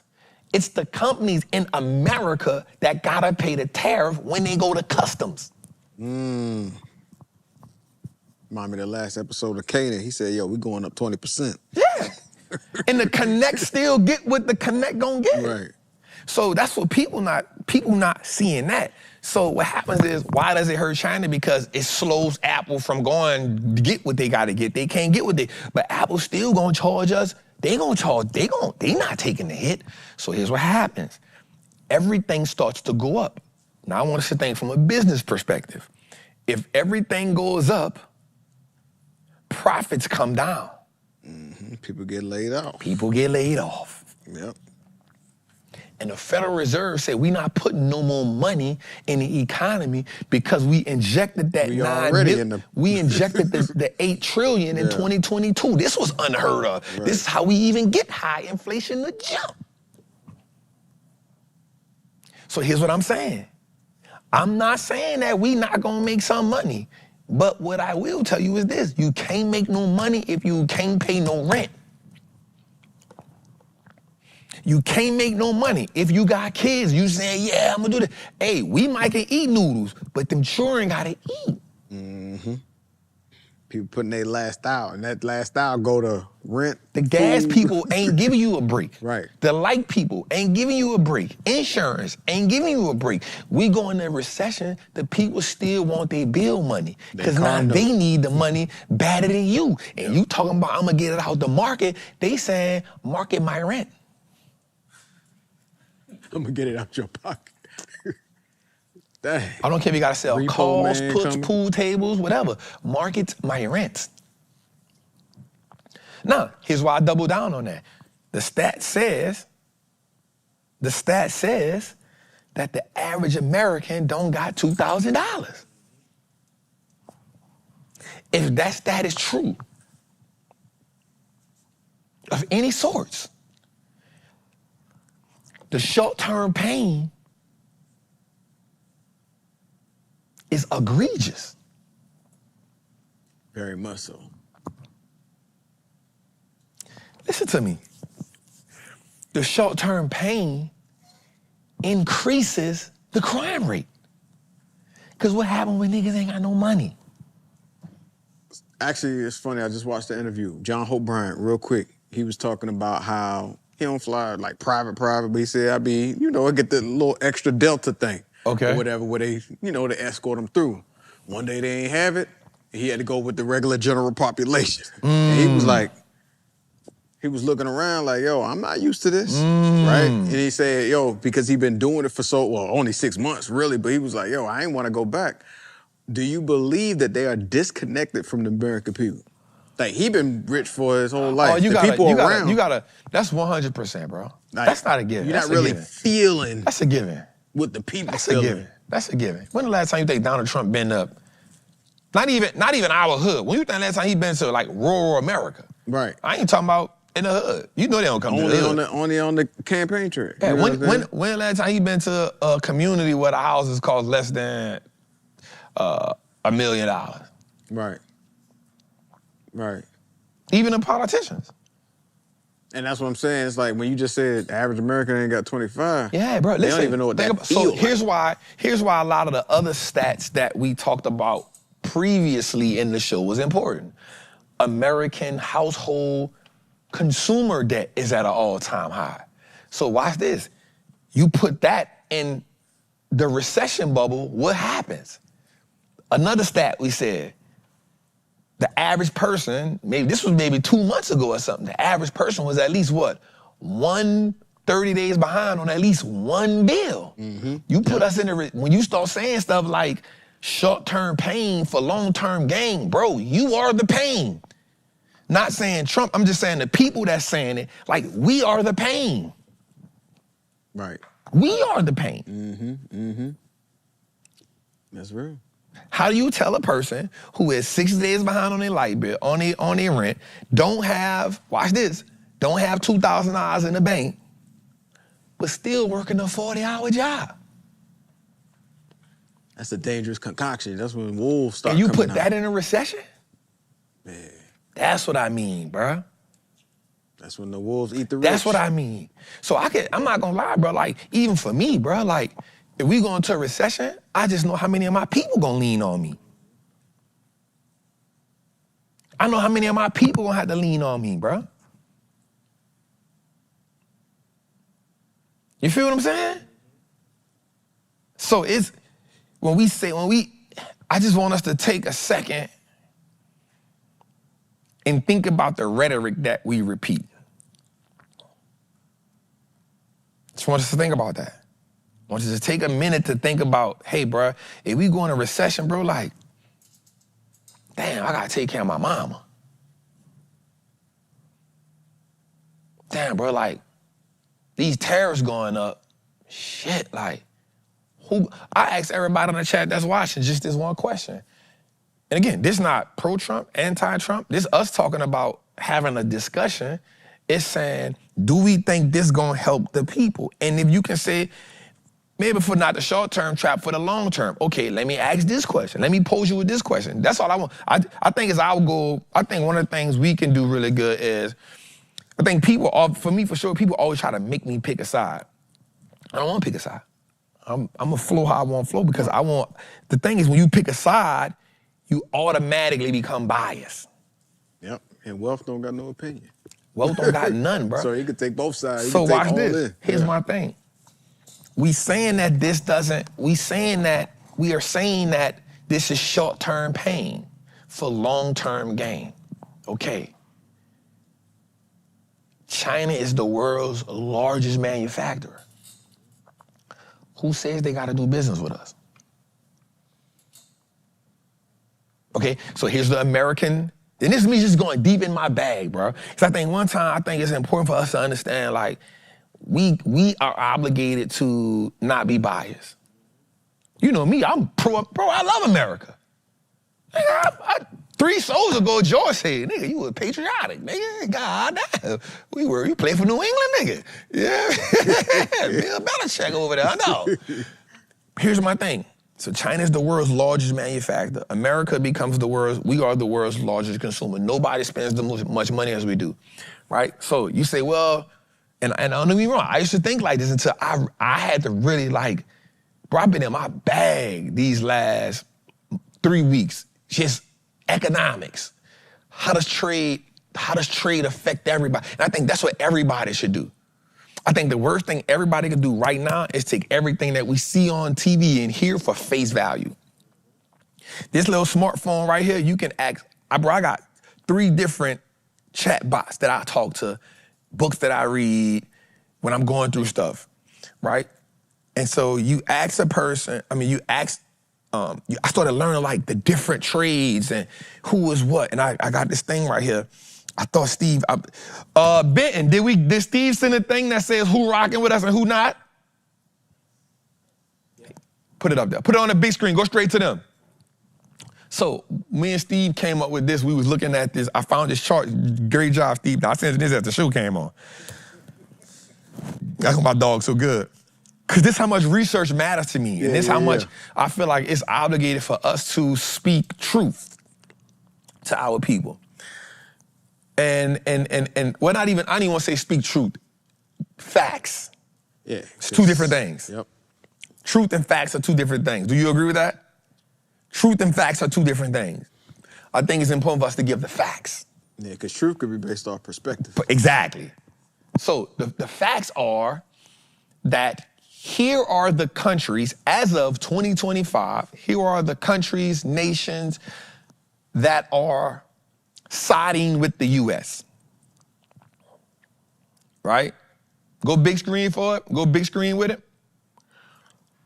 Right? They are siding with the U.S. And then here are the ones that are siding with China. right? Siding with China. Can we go? It is? Oh, all right, I just can't say it. All right.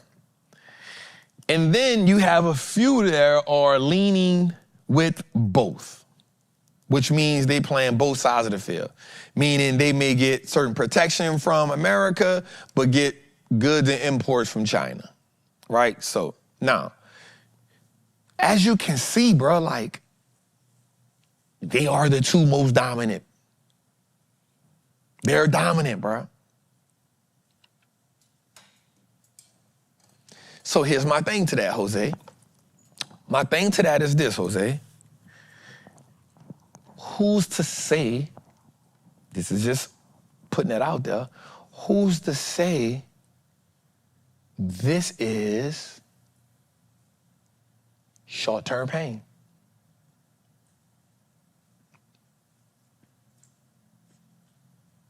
Who's to say this is short-term pain? Because what happens, watch this. You ever been getting an ass whipping from your mama and she said, oh, you bold. Oh, you think you bold. You know why? Because she thought she was gonna break you with them first couple of licks. And she ain't break you. You trying to stand in it, bro. You better fake it. You trying to be Denzel Washington in Glory. On Glory. Right. Bro, you better act like it hurt. So I'm saying that to say this. What happens when you try to break somebody and you realize they ain't break, they ain't flinch. They ready. Bruh. They ready. You thought he was about to punk me? They with it. My question is, let's say you said, he said, now here's the thing, 12 o'clock tonight, 12:01 tonight, America opposes 104% tariffs on China. So that's everything in combined. Think about this. 104%.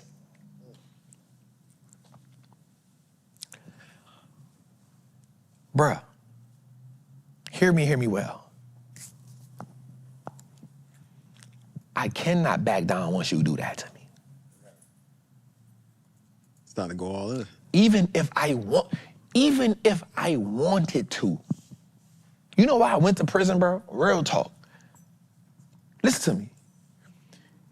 You know why I really went to prison? I really went to prison because of my ego, dog.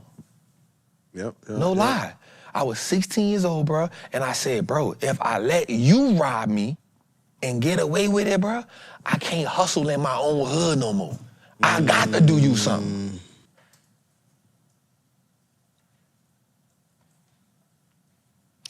So my question is, and I'm just asking, for everybody that says China is going to fold, have we ever thought about what if they don't?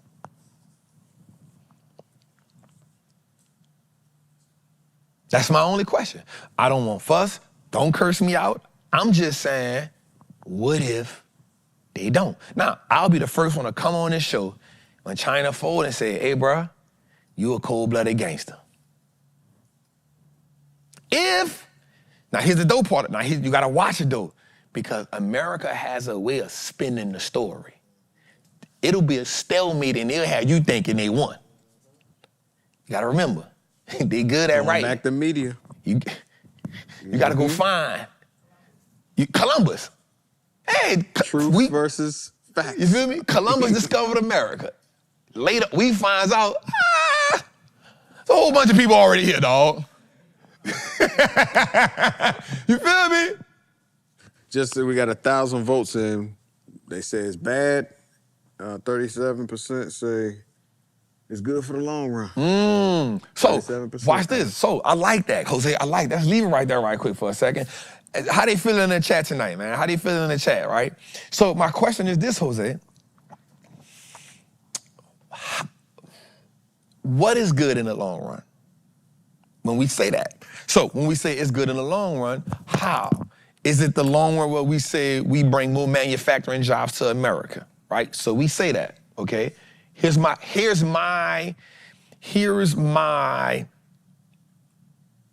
question to that.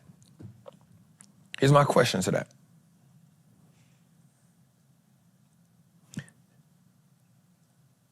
America has not trained one American how to build an iPhone yet. Mm-hmm. Now, Trump said today that he think America can build iPhones. Not mad at that. I'm not mad at that. Listen, bro, I'm not mad at that, right? Boy, different. Now, here's the thing. I actually said this years ago. I agree with him. You can agree with certain people on things. I agree that in order for us to be a superpower, we have to find a way to create stuff here. If we are solely dependent on other countries 100% and we don't have no leverage to it, we put ourselves in a bad situation. I agree with that on 100%. There's a better way to do it. I think the way you do it is you say, hey, Facebook, I need you to build and train people here. Apple, listen, I know you doing stuff in China. I need you to build and train people here, and I give you tax incentives for it. New ball game. Didn't we have a graphic that showed all the products that we had from China? I'm looking for that, I Jay. can't find But it. now you I got can me do it. thinking. You feel me? Yeah. So I think what happens is instead of just saying, hey, if you don't bring the factors over here, we taxing everybody. I think, listen, you got 4 years. You put a bill in place that says Apple, and you do this. Watch this, bruh. You do this before you get in office. You start putting this campaign down early. Hey, check this out. Nike, I need you to open a Nike manufacturing factory here and train people on how you want the things done, and you get tax credits. And you let them, hey, because we got to come out of China. And you go to every major company and say, listen, while I'm in office, this is 100% something that I am focusing on. Not only would you build your factories here, you train your people here. By the time I get out of office, because now what happens is, guess what? It's a money game. Here's the worst thing to do. If you don't move it from over here, I'm putting 100%, because now, bro, you put everybody in a bad situation. This is how you create jobs. But again, I've never ran a country, so I don't know. It's only my perspective. It can be. So now you got time to shape that and mold that. Okay. Right? You got time to shape that. You got time to mold that. You get time. In my perspective, if you want to go down as one of the greatest presidents in all time, this is the move. If you want to go down as one of the greatest presidents, you figure out a way to bring American manufacturing back to America, 100%. This is not a far-fetched idea. I think it's the approach. Who said that? Hell no, I could barely run my Patreon. Shit, I can't. Between Patreon, Trappers Anonymous, my daughter, this, I could only imagine how to do the right thing for 400 million people, right? You got a checkbox with Nat? So I think that's a better way though. Apple, I need you to bring that back over here. Tesla, make sure you know what I'm saying? And then the next thing is, hey, my 4 years, here's the incentives you get. This is how we bring more jobs in. This is how we train people so we're not fully automated, but of course, we're gonna have some robots in there. It takes about 2-3 years. So watch this, it takes about 2-3 years to build a plant.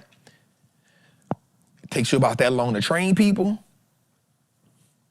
That's why China got the head start at. They've been training people. They've been training. We just saw the thing, 6-year-old kids now learning AI. Our 6-year-olds wanna be what? Content creators. Bruh. Not tripping, just a difference in. There's levels to this. You feel me? 6 years old, they learning AI. 6 years over here, they.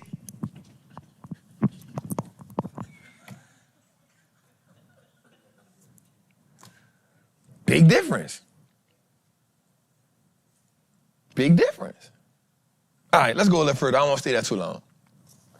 Let's go a little further, man. How they feeling in the chat, Jose? Nah, they going in. We got up to 20. This is actually the biggest poll we ever had, actually, on this drink. What, they like the poll? 1,200. I think people want to get educated. They want to see what's going on. Yeah, so watch this. 1,200. Tariff crashed amongst the largest downturns in 21st century, the dot-com bubble. So watch this, though, y'all. The dot-com bubble was 49%. The financial crisis was 57%. COVID, 34%. The inflation crisis in 2022 was 25%. We are at 19% with this thing. Here's the difference. This one was self-inflicted. Not saying the other ones weren't, but this one didn't have to be that. We could have just been the diplomatic. Let's go a little bit. Let's go with the, give me the, let's go iPhone right quick. All right, so the cost of an iPhone in America, so watch this, based on this, right? So the CPU will cost them $90, the 5G will cost them $26, the display will cost them $37, the battery will cost them $4.10, the rear cameras cost $126, the other components $200, main closure will cost $20, total cost $549. With 54% tariffs, $296.86.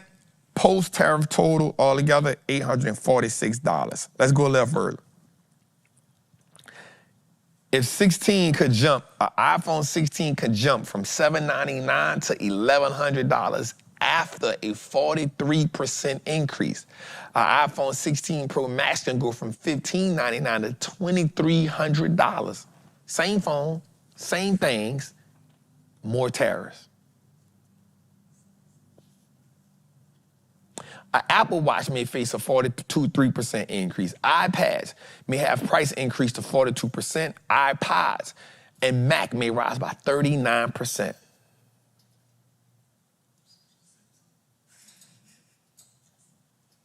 All while Apple shares are down 31% on the year.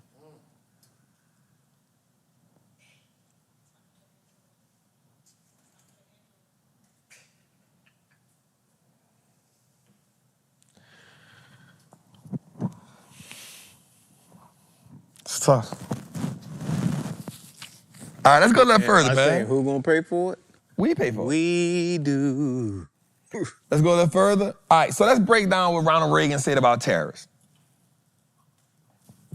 You see, at first, when someone says, let's impose tariffs on foreign imports, it looks like they're doing the patriotic thing by protecting American products and jobs. And sometimes for a short while it works, but only for a short time. What eventually occurs is, first, homegrown industries start relying on government protection in the form of high tariffs. They stop competing and stop making the innovative management and technological changes they need to succeed in world markets. And then, while all this is going on, something even worse occurs. High tariffs inevitably lead to retaliation by foreign countries and the triggering of fierce trade wars. The result is more and more tariffs, higher and higher trade barriers, and less competition. So soon, because of the prices made artificially high by tariffs that subsidize inefficiency and poor management, people stop buying. Then the worst happens. Markets shrink and collapse, businesses and industries shut down.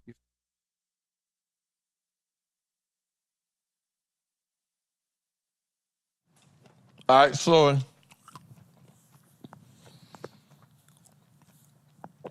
I'm gonna go a little further. Let's go to the Ray Dalio.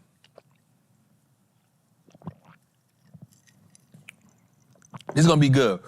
So the reason why I want to show this is because I want us to see what's going on, right? I can easily get up here and da-da-da-da-da, but I want to talk about what's going on so we can see what's going on, because visually it helps us look at it better. Let's go. In 1971, when I was a young clerk on the floor of the New York Stock Exchange, the United States ran out of money and defaulted on its debts. That's right, the U.S. ran out of money. How? Well, back then, gold was the money used in transactions between countries. Paper money, like the dollar, was like checks in a checkbook in that it had no value other than it could be exchanged for gold, which was the real money. At the time, the United States was spending a lot more money than it was earning by writing a lot more of these paper money checks than it had gold in the bank to exchange for them. As people turned these checks into the bank for gold money, the amount of gold in the U.S. started to dwindle. It soon became obvious that the U.S. couldn't keep its promises for all the existing paper money, so people holding dollars rushed to exchange them before the gold ran out.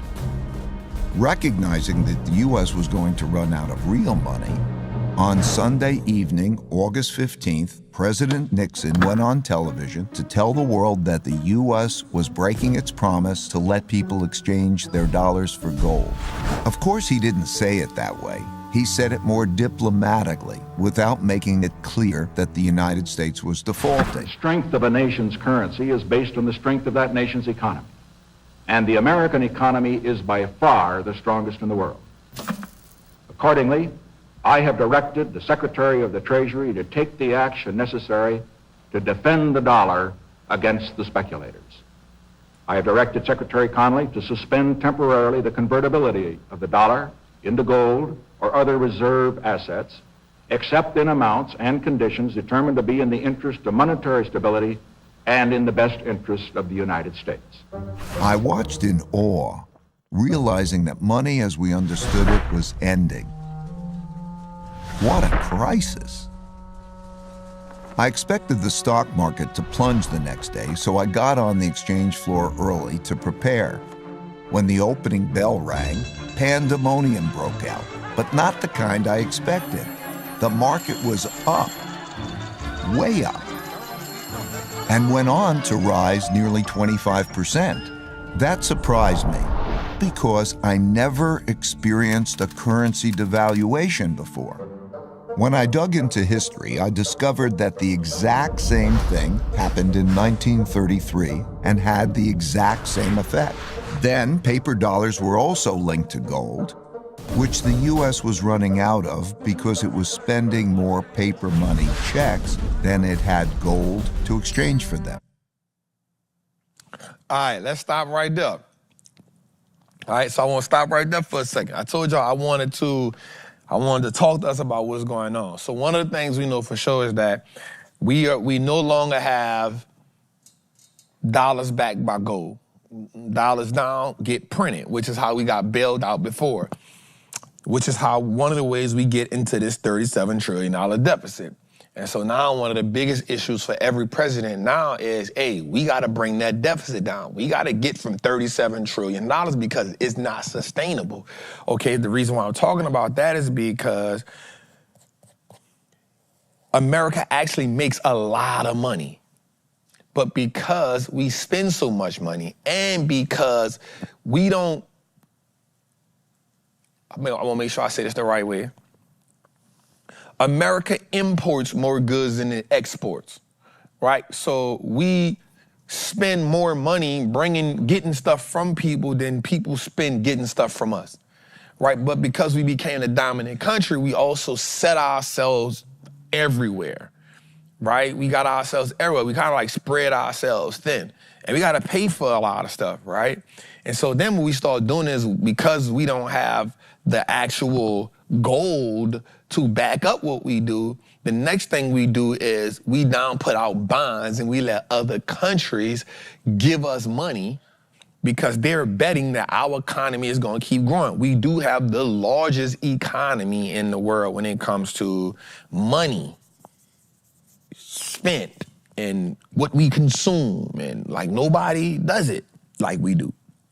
But that's also the luxury of being in America. One of the things about being in America is, you think about this right now, I guess the average person going in your house right now, you probably are at a 4-to-1 or 5-to-1 deficit when it comes to things made in America and things made outside of America in your house. From just go to the list and say, okay, this sofa, where it come from? My bed, where it come from. My mattress, where it came from. My pillow, where it came from. My sheets, where they came from. My toothbrush, where it came from. My tennis shoes, where did it come from? My t-shirts, where did it come from? My socks, where did it come from? My ceiling fan, where did it come from? My air conditioner, where did it come from? My toothpaste, where did the container come from? Let me go inside of my car. Where did my car, not just the car, but the engine, watch this, the Cadillac converter, you know? You know what I'm saying? Like my table, my stools, my towels, you know, my soap, right? Like where did it come from? And here's what I tell people all the time. Only 10 to 15% of the things that's in America are American built and American made. I'm talking 100% American built and American made. And guess what? Even the ingredients to the foods that we use. Jose, why you think you spazzed out the other day when we found out the chicken was from Vietnam? I did.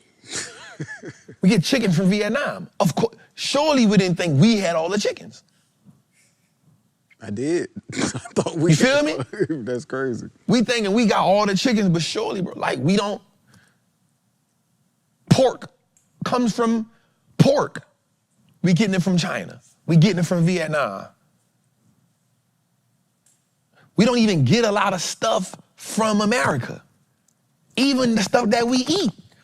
Which was why I used to love Chipotle so much as a brand, because their foods came from local farmers. It wasn't just something they said, it was what they did. They put stores in certain locations and they got the food. They made deals with local farmers and got the food. That's why it's good to go to your local, which is why I like Sprouts and Casey's and stuff like that. But we think about it from that perspective, bro.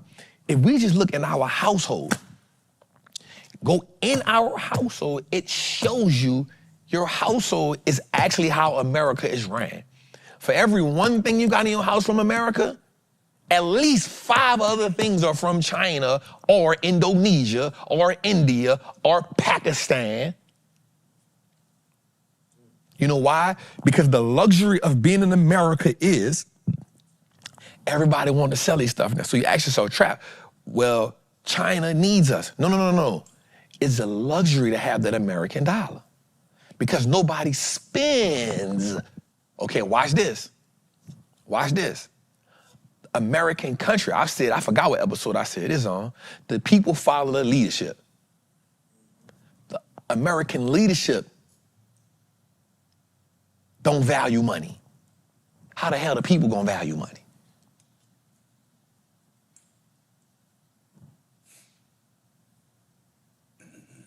How the hell the people gonna value the money?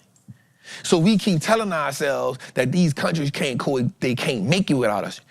Well, it will be painful for them, but they can go to India, they can go to these other countries and still make bread. But guess what, fam? We don't even know how to produce stuff here. It's real. We stopped being producers in the 70s. You know why Detroit fell so hard? Detroit fell so hard. Detroit, I think I heard John Hope say this one time, like Detroit was actually one of the richest cities in the world. Come on, man, 6,000 people, man. This how big a show here, huh?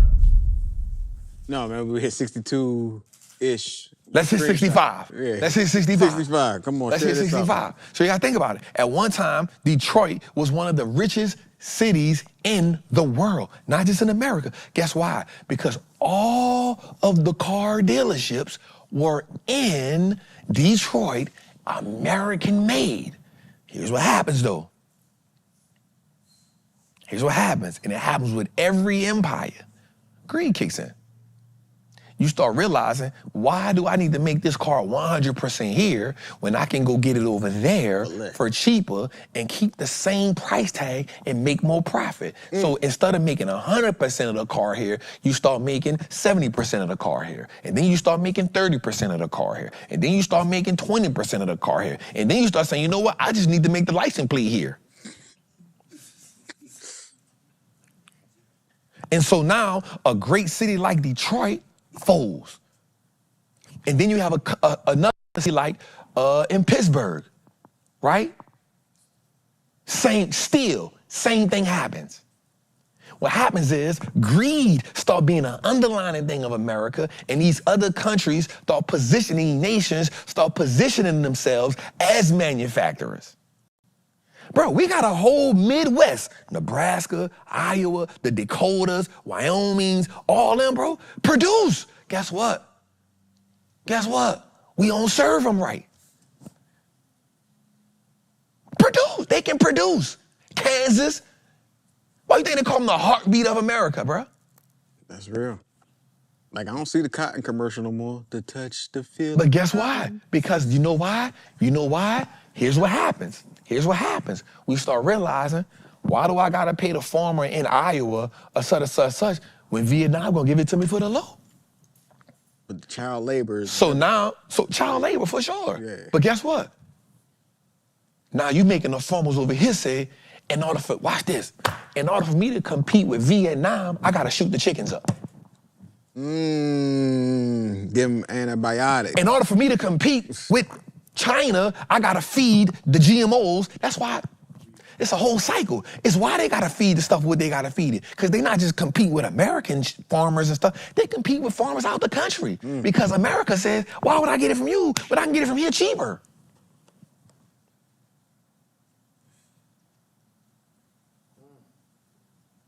So you can't just say, they can't live without us. Bruh, we can't live without them. We have become interdependent on them. We have become dependent on other nations. That's why he said, hey, it's gonna hurt us, for sure. But guess what? The sky ain't falling. That's why he said it. Bro, I don't know why we don't realize it's going to hurt us. If we just take it, that's why I say, I'm not even talking about it being, like, if we just take a step back and just look at, that's all I want. Everybody, we got 6,000 people in the chat. I just want everybody to just take a step back and say, between today and tomorrow, everything I pick up on in my house, I'm gonna just look where it's made at. And then the next thing I want you to ask yourself, after you see where it was made at, I want you to ask yourself, how many times have I bought this thing? Right, they think they slick. I took my water bottle, put it upside down, and just said, designed in New York City, but made in China. Come on! Because guess what they do? They got the design in New York City. Guess what we do? Bowl. We design it, take the design. This is crazy. That's what we do. I don't even see it on this joint. It's making me look. Nah, it probably was on the box. George said the triple beam made in China. For sure. But that's what I want you to do. I want you to go in your house and just every time you do something, be like, say, you know what? Damn, this cup, this towel, what, that's from China. And then ask yourself, how many times have you bought that thing? How many times have you bought it?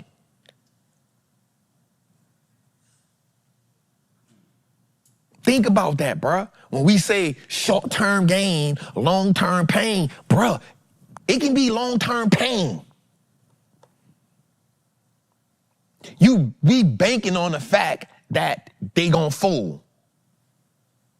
China told Tokyo, hey, y'all can fold, that's on y'all. I'm not folding. Anyway, let's go a little further. Next video, let's go. We gonna talk tonight, y'all. Over the last few years, 3 big things that hadn't happened in my lifetime prompted me to do this study.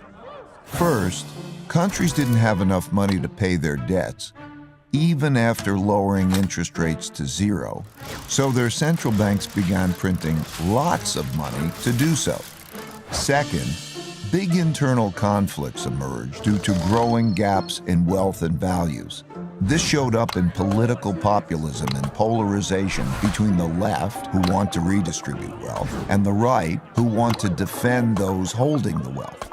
And third, increasing external conflict between a rising great power and the leading great power, as is now happening with China and the United States.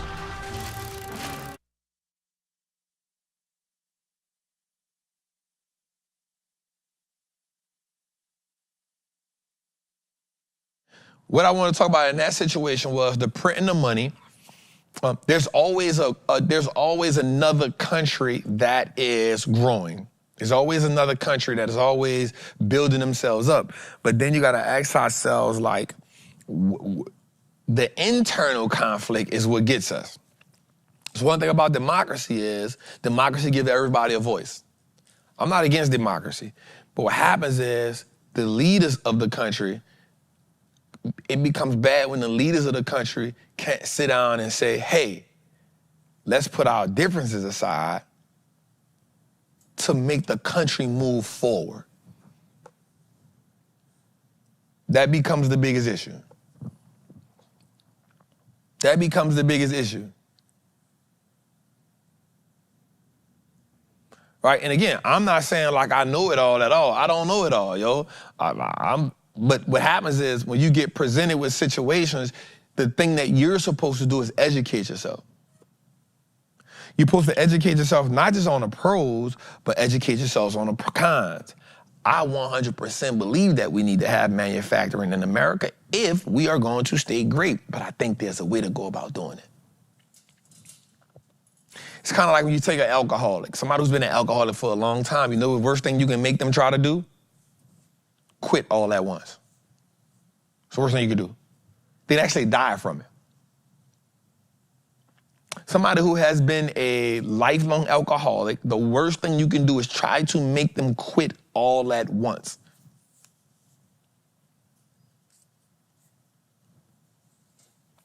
You make them quit all at once. It can kill them. And that's a fact. That's facts. Even somebody that's on drugs, especially heroin, because it's one of the only drugs. Heroin and meth is one of the only two drugs that mess up the chemical imbalance in your body. Crack is not like that, but heroin and meth actually mess up the chemical imbalance in somebody's body. So that's why when you getting off heroin or if you get on of meth, they give you methadone.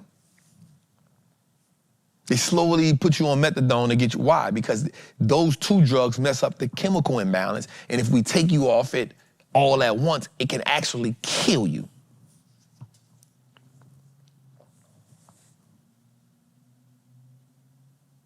It can actually kill you. It can actually kill you. So that's what's happening right now. We going cold turkey.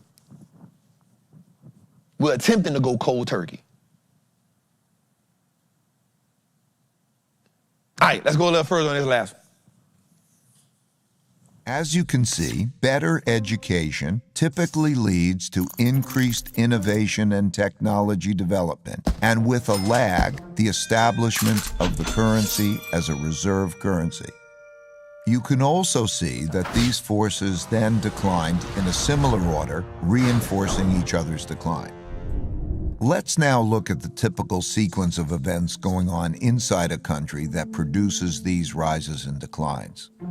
In a nutshell, the big cycle typically begins after a major conflict, often a war, establishes the new leading power and the new world order. Because no one wants to challenge this power, a period of peace and prosperity typically follows. As people get used to this peace and prosperity, they increasingly bet on it continuing. They borrow money to do that, which eventually leads to a financial bubble. The empire's share of trade grows, and when most transactions are conducted in its currency, it becomes a reserve currency, which leads to even more borrowing.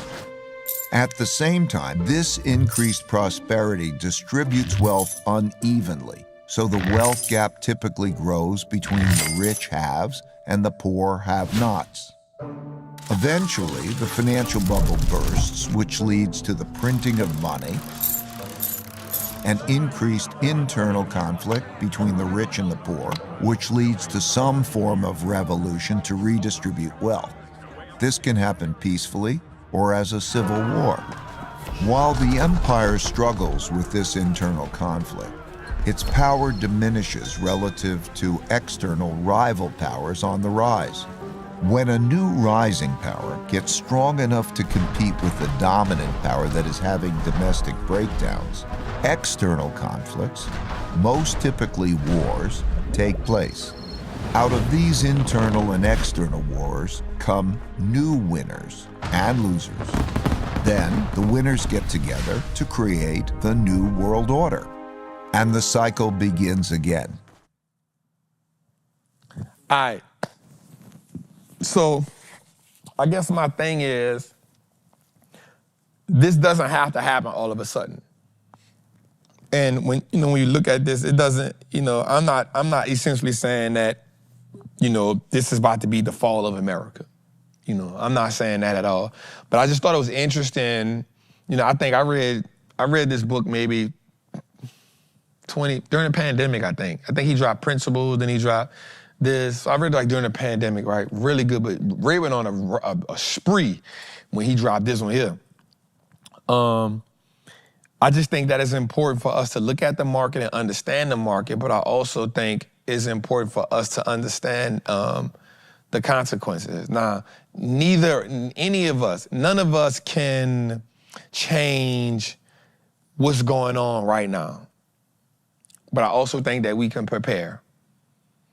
Before we do that, I want to show those two graphics that me and Sean had put up. I think that's important before we go there. Yep, not yet, but yeah, next. I think it's important that we understand how to prepare ourselves. I think it's important right now. I'll just be real. And if it doesn't happen, then you just became better. But I think the first thing you should be doing now is figuring out how much. I think you need to be taking a percentage of what you're making right now and preparing for this short-term pain. I don't think between now and I'm gonna be honest with y'all, yo. I think between now and the end of the summer, at least between now and summer, I don't think you should go on no trips. I don't think you should do no vacations. I think all excess spending should come down to a minimum. My girl did something real dope the other day. She texted me this app called Rocket Money. You know about that, B? She was like, babe, I hear you talking about such and such, get on here. I was like, man, I ain't put my shoe like, babe, get on there.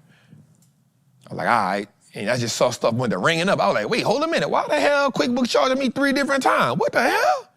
300, 200, 100. How the hell they get $600 a month out of me? Now let me get that. And so I think, and I don't get nothing for that, but fellas, and women, one thing they gonna do, you know what I'm saying? So, Rocket Money, go see where you can save some money at, because we don't know all the money that we using. You know what I'm saying? I think that, I'll be honest, this is my personal opinion. If you were going to buy a house between now and summer, I think you should wait till end of year. Just my personal opinion. Labor costs on wood about to go up because of what we doing with Canada. We get 60% of our wood from Canada.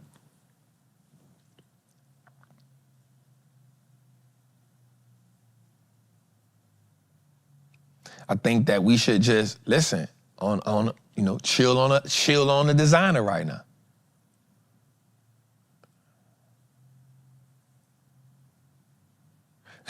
Somebody say, Trap, I've been thinking about deleting that much, because it make you look at all the money you be spending. We got bad financial hygiene. I'm just being real with y'all right now, y'all. Yeah, we gonna make money in the market. That's cool. I love it. It ain't no big deal. But anything that's not helping you be educated on what's going on, anything that's not helping you, create another skill set like trading or something like that, or some type of skill set, I don't think you should do it right now, right? Because we looking at, the problem with us is, y'all, like, we can look at a disaster happening right before our eyes, and for some reason we think it don't affect us until we affect it, and then we wonder how the hell we got there. And here's what I will say, y'all. All them politicians gonna be all right if we fall into a recession. Our tax dollars pay for them. Our tax dollars gonna pay for the president. Our tax dollars gonna pay for the vice president. Our tax dollars gonna pay for everybody in the Oval Office. They gonna pay for all that, y'all. Our tax dollars gonna pay for that. The money, we gonna pay for that. All my entrepreneurs, man, slack back on some stuff because you don't wanna have to fire your people. And if it don't happen, guess what? You build up a nest egg. You build up some cash. You realize that you can do more with less. You realize you can do more with less. But we cannot look at this. We cannot look at tariffs. We cannot look at China saying they're gonna do this. We just looking at, yeah, everybody else made a deal. Go look at what they bringing to us. We cannot look at this, y'all, because guess what, yo?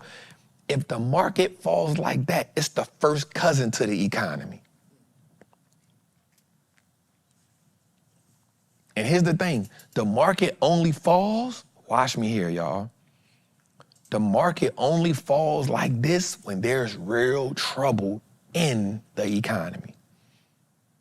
The market don't fall on its own like this. The market have a 5%, 10% pullback. The market don't fall like this unless there's some type of trouble somewhere lurking.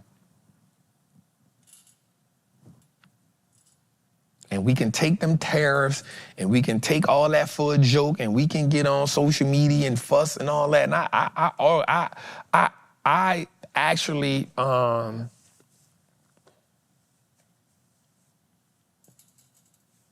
implore you not to argue with people on social media about this. You got enough stressful stuff going on in your life. You got enough stuff that you focused on that's taking your attention. Man, don't go fussing with nobody, no comment that you ain't gonna never see. Somebody you know ain't gonna pull up on you. Somebody you know you got enough stuff going on in your life right now. If you saw them in real life, you'll probably kill them with your bare hands. Don't do that. Focus on what's necessary and what you gotta be doing. How do you prepare yourself? How do you prepare your family? Because when shit do hit the fan, if it do hit the fan, you won't be prepared. And that person you arguing with in the comment, they probably worse off than you. And they using them comment sections as a way for them to vent.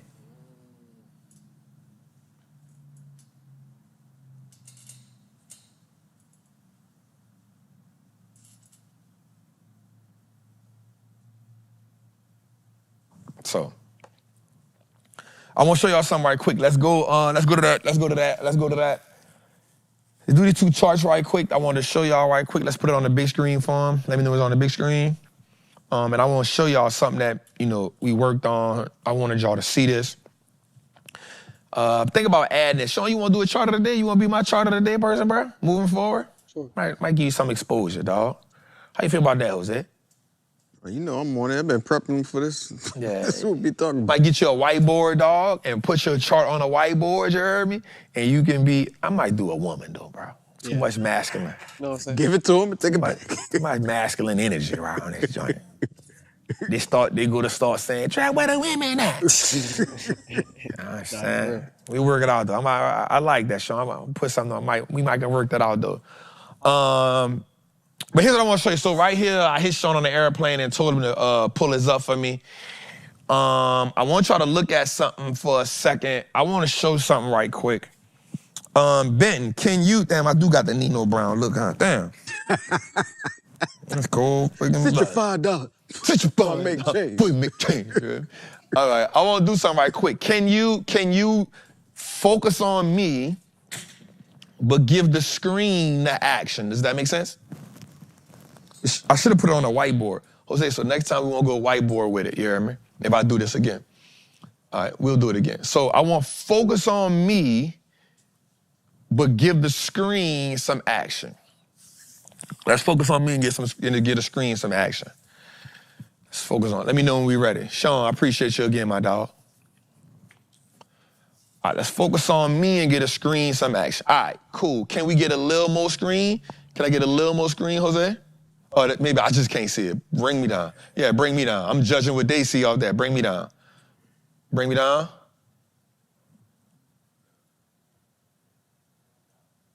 Yep, so we can, because I won't be able to see. Yeah, right there. Good job. Can we zoom in a little bit? Oh, that's the best we get. If that's the best we get, that's good. Just give me a little more zoom.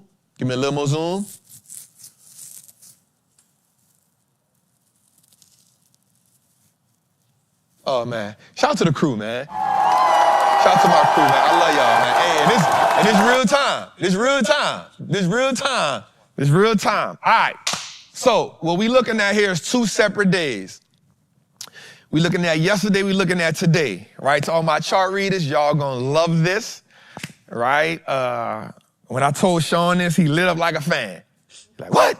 Oh, man, you talking my language right now, Trap. You feel me? All right, so here's what I want to show you. We got 2 days here, all right?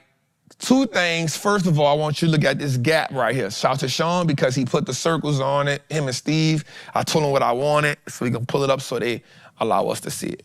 So one of the things I want us to see this. So this is yesterday. To all my new people, this is a candle. This is a candle. Now, let me say this right quick. I am not 100% the best chart reader in the world. I can't draw a bunch of fancy lines and all that, but I can read this and I understand what's going on. All right, so this is called a candle. This candle is going to tell us what's going on in the market. The inside of this candle, it tells you, so let me tell you how I see it. When I look at a candle tells me about a fight that's taking place. A candle tells me about a fight that's taking place. And the fight is always between buyers and sellers. Buyers are green, sellers are red. Because I'm a bull, I love when buyers are winning a fight. We broke this down into 15-minute segments, right? So that means each candle represents 15 minutes. So you're looking at a 15-minute fight in the entirety of a day. You're looking at today, you're looking at a 15-minute fight. So each one of these candles represents 15 minutes throughout a day, right? And you can see that from the time all the way to close, and then from time here all the way to close. All right, so here we go. This right here tells us this is where the market opened at yesterday, and this is where this 15-minute closed at. Right, so it opened here, it closed here. That red candle tells us that the bears push the price down. The red candle tells us that the sellers push the price down. The most exciting thing about this thing is you see this right here is called a wick. Now, the thing about this wick is you like, Trap, why is it hanging here? That tells us that the bears pushed it this far down to the tip of that wick, but somewhere throughout the 15 minutes, it wound up getting back to the bottom part of that candle. Are y'all with me? Are y'all with me? Are y'all with me? So the next thing that happened in the next 15 minutes was the sellers came in. The sellers came in, watch this. So now it closed here, but guess what? The sellers came in and pushed it all the way up. So this is a pretty long, watch this, bullish candle. Now, this candle says, the size of it tells us there were a lot of sellers that came. Buyers that came in the market, I'm sorry. There's a lot of buyers that came in the market. I said sellers because I'm about to get here. Because you see the wick right here, that means somewhere in this 15-minute fight, the sellers pushed it down here, and somewhere in this 15-minute fight, the buyers pushed it up there. Am I making sense? Am I making sense? So this long 15-minute candle only develops in the 15-minute time frame. So this tells us that every 15 minutes, here's what happened in the fight. So now my really, really, really good technical analysis people, what they do is they'll look at 1, 2, 3 candles and start predicting the possibilities of what this next candle gonna be. Right? So my really, really, really, really good technical analysis people, they can look at 2 or 3 candles and say, hey, based on these 2 or 3 candles, here's a pattern that normally happens. Now, the pattern may not be identical, but it'll have similarities, meaning they can see this type of pattern and call it out. Now, that don't mean every candle gonna be the same size every time, but the pattern is similar. So what they start doing is drawing these dope-ass lines that tell them what's about to happen, and that gives them guidance. We trapping or we trapping? All right? So now, here's the dope part about this. So now we 30 minutes into the market right now. 30 minutes into the market right now, we see something that's real cool. We see that the market started off slow for the first 15 minutes. Bears came in, they punched down, but when you see a long wick like this green, my real charters say, hey, this is a serious bullish candle, and the probability of the next candle being bullish is high. All right? So now you get another candle that's twice the size of the previous candle, matching colors. All right? So here's what they know now. In this 15 minutes, you see a extremely large amount of buyers have now entered the market. I mean, sellers, I'm sorry. No, this buyers. Chill out, Sean, I'm here. No, I'm pointing to this whole thing. Man, leave me alone, man. So right here, in this long green candle, you know now that a ton of buyers have now entered the market. A ton of buyers. And this is the S&P 500, this is the SPY, so now we're talking about the big board. Now, you know that in this 15 minutes, here's what you see. You see that, now this is what's gonna be important right here, y'all. You see that buyers have actually got this price up here. Sellers came in, they pushed it down, but buyers beat them up. Okay, buyers beat them up. This is good here. Here's why. This is gonna be an important candle. It's a great pivot. It's about to be really good because this is what gave my technical analysis people confidence. Even though this candle is a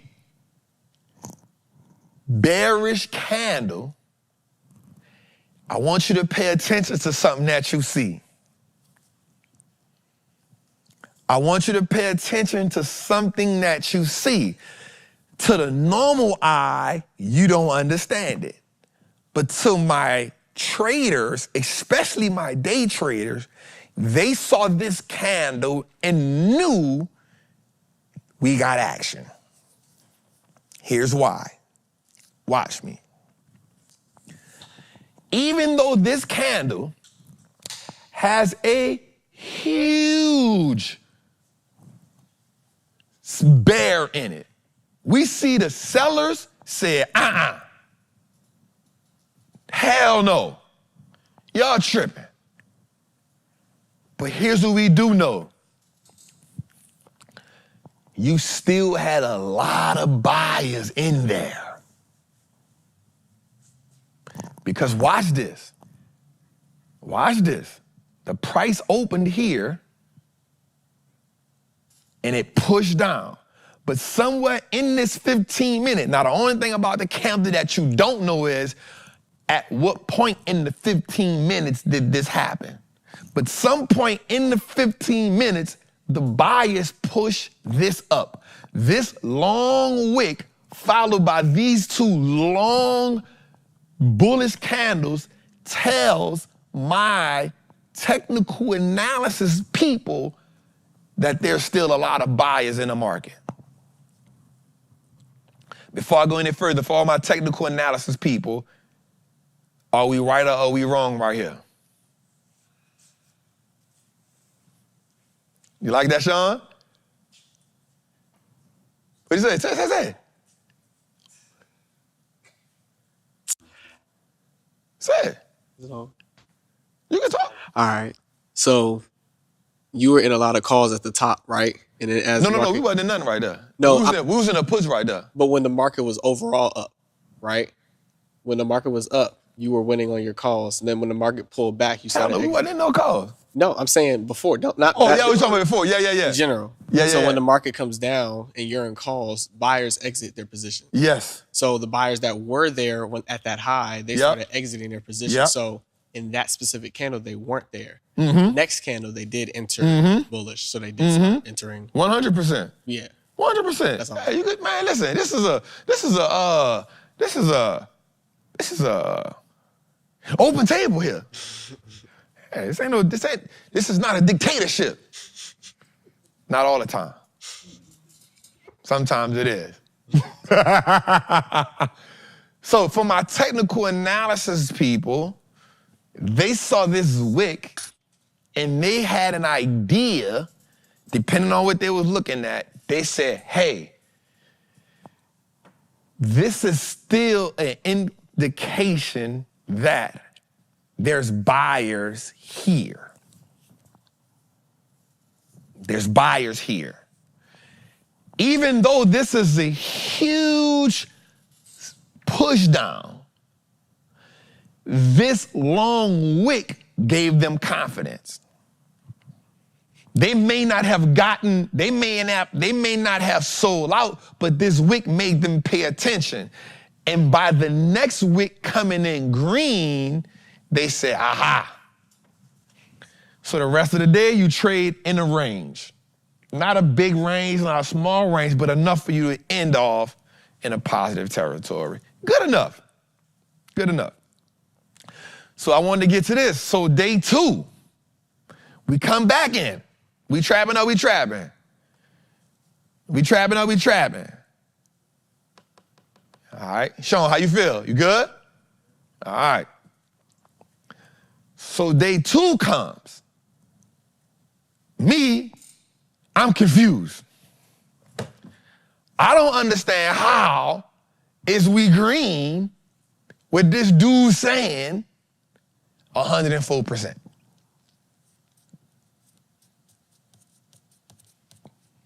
I don't understand it. So what happens is we start off the day slightly, not much, but it didn't even last long. We bump and we stay here. Now, here's the thing about today. If we notice, this candle here is a neutral kind of candle, right? What it's red, but it's neutral. It's a neutral candle. Define that. Meaning you have buyers, you have sellers, but the buyers, so it's a small candle. You the wicks aren't too big, meaning the buyers and seller kind of like averaged out right here. The buyers won the fight, but it was a close round. Like it was one of the rounds where you just like, I just got to give it a 10-9, but if I could give it a 10-10, I really would give it a 10-10. You really just won that round because you the champ. You know what I'm saying? But here's where things got interesting. It was a neutral candle, but it was red. From that point on, what do we see, y'all?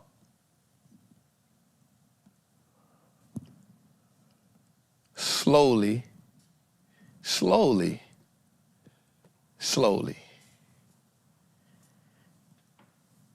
slowly.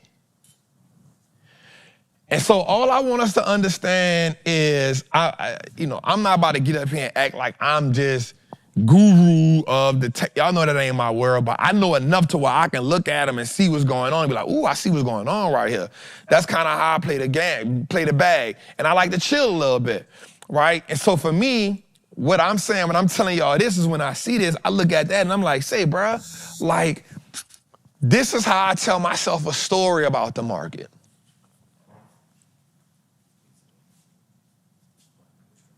We also now see the market fall off in a downtrend for the rest of the day. And so one of the things you hear a lot of technical people say is the trend is your friend. Here's your trend. That was your trend. That was your trend. I don't want us to run around having to chase the market. I'm not about to sit here and tell you that I'm the best in the world at technical analysis. It's one of the things I told, like, yo, this about to be my skill set. I'm about to really, really lock in on. We made a lot of money. We do some good things, but this is me showing you like, yo, this is how we, and I keep it in. That's why I made it a fight thing. Because if you start saying leverage, I don't know what you're talking about, bro. But when I'm talking about, hey, the buyers and the sellers fighting immediately, my ears, oh, okay, I got it. Oh, they fighting. Oh, this tells me who was in who, you know what I'm saying? So I wanted to use this today, man, to show y'all, like, here's what today and yesterday looked like. Here's what today and yesterday looked like if you looked at a 15-minute chart. Here's what they looked like. Treat the game like the game gonna change your life, and it will change your life.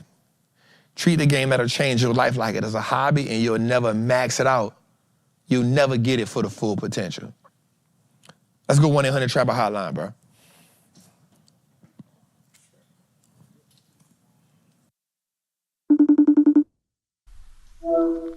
Hello, what's up, Trap? What's up, Jose? Shout out to all the trappers in the Patreon. My question is, I'm new to the Patreon, and I'm thinking about doing my first play, and there's just something I wanted to try and understand. When we're putting in a call, whether it's to buy or sell at the strike price, the call price that we put it in as. I know you said when we put it in a call, we're buying 100 shares at a time. So when we put in the call price, let's say for $50 to buy at a strike price of $250, are we buying the 100 shares at the call price, or are we buying the 100 shares at the strike price? I know the strike price is the price that we want to get the stock at, but when we're putting in the call, the price that we're putting the call in as, is that what we're paying, the $50? And is it just $50 for one call, or is it $50 times 100 stocks? I think that's what's confusing me. And then in my brokerage account, they gave me a line of credit. I wanted to know, do you recommend us using the line of credit or just using the cash that we have on hand already in our brokerage account? Thanks, Trap. It's good, Queen. I like that mirror. You should have showed us that mirror. I like that mirror. So here's what happens. So when you're buying your options, they'll have what's called bid and ask price. You're paying that number times 100. So if it says bid, ask, just say $5, right? The spread in the middle is what they get, and then let's say, you're now paying $5 for 100 shares that's in that option. Does that make sense? Does that make sense, Queen? I hope it is, right? So you're paying $5 times 100, and that's gonna give you $500. So if you're paying 50 times 100, then you're paying $5,000. $1,000. So that's how that goes. Next, don't use that damn line of credit. My girl Terry Igioma, she's cold-blooded with using margin accounts. I come from the street. You don't never let nobody front you nothing. Don't never let nobody front you nothing. Play with what you got, and if you don't got it, don't play. But that's what I would say, Queen. So that's how that go. That bid and ask, you'll look at the premium you gotta pay. The premium is the difference between that, right? And as you go up and down the option chain, you start to learn different things. You start learning how to put limit orders in where you start negotiating the price. If you feel like it's too high, sometimes on those bigger contracts, I definitely negotiate the price. But yeah, that's what that is. You're paying that bid and ask price, whatever you wind up paying, times 100. So if it's $5 a contract, you're paying $500 for $5 a share, you're paying $500 for the contract. If it's $5.70, if it's $16 a share, you're paying $1,600 for a contract. So yeah, but don't do no margin, don't do no line of credit, because they're trying to lock you in. We don't do no consignment. If we ain't got the money for it, we gonna pass. Let's go. Next one. Great call, beloved. Hey, Trap. It's Javon Hartley for St. Petersburg, Florida. Shout out to Jose for taking this question. Get to it real quick. My question is, while watching CNBC, I came across a segment that it was doing about market metamorphosis, and it talked about butterfly, owl, and eagle type markets. I wanted to see if we had time on the show to talk about it. I don't know if we want to do a whiteboard moment, or I don't know which trap is going to show up if we don't get the black hat trap. But if we have time on the show, could you explain a little bit more in detail about it? Thanks. Appreciate everything you do for the culture and the trappers. Thanks. Hey, first of all, I'm about to tell you, I appreciate the ceiling you give us. Then you hit us with, I don't know if you want to do a whiteboard moment. Hey, it don't on, work. bruh. It don't work for on, the bruh. kids. You hear me? Huh? No, I just told Jose don't never do that. No ladies can't do that no more either. Shut them down. Shut them down. I told him, if a queen come up here and say that, I'm not responsible for my response. It's on him. No, however we get viewed after he do that is on him, not me. So that's more so talking about the animal spirits. So they always say that there's animal spirits for the market. I ain't gonna lie, I've never really got into the animal spirits of the market outside of bull and bear, but there's a saying that there's animal spirits for every phase of the market, every energy type in the market. I never got into it. But you can look up animal spirits, and that's what it'll be. And it's actually a thing. Because you would hit him on CNBC, say, what's the animal spirits? Right? I'd be like, bro, what? Is it a rabbit? Is it a bear? Is it an alligator? Like, what are we talking about here? Right? But they start talking about the animal spirits. That's what they're talking about. So yeah, that's something I never got into, brother. I ain't gonna even lie to you. I don't wanna lie to you on that. Shout to that rooftop door, and shout to that white certified Wall Street trapper hoodie. You did. Let's go a little further. Hey, what a dude trapping all the trappers. This your boy Malik. Thank you, Jose, for taking my question. It's cool, where Malik at? I've been led to believe that whenever stocks are up, bonds are down, but vice versa. I've been noticing in this economy that stocks are down, bonds are down, commodities are down, even foreign stock markets are down. So I was wondering, where are investors taking their money to? Because I know a dollar that's not moving, a dollar that's losing. So I was just curious as to where do you see the money moving out? Thank you. Is My my dog guy Malik, in man. the freezer? Where Malik at, man? At first I thought Malik was in prison. Long time ago. And then Malik said, hey, bro, I ain't in no jail, dog. I said, my bad, dog. Now Malik got the Siberian coat on. Malik, where you at, man? God, Malik, man, talk to me, man. Where the hell you at, Malik, man? And Malik been missing, too. I ain't seen Malik in a minute, man. Oh, he be in there. He be thugging. Malik, hey, so just yesterday it came out, they said there's $7.7 trillion of money on the side. There's $7.7 trillion in money on the side. That's where the money at. That's where the money at right now. And you're right. So normally when stocks are down, you'll see bonds go up. Why? Because you'll see investors gravitating to bonds. Not right now. Commodities down, bonds down, stocks down. Bruh really got the market scared right now. Don't let nobody tell you different. Bruh really, and here's the crazy part about bruh. He don't just got the American market down. Bruh got the Chinese market down.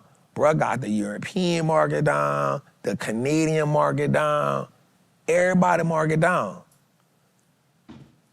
Everybody market was down. I think Chinese, the Japanese market pumped up a little bit today, earlier, but yeah, he got everybody market down. And here's why. Because this is now not just a American issue or a China issue. It becomes a world issue because this becomes watch this, this becomes a supply chain disruptor.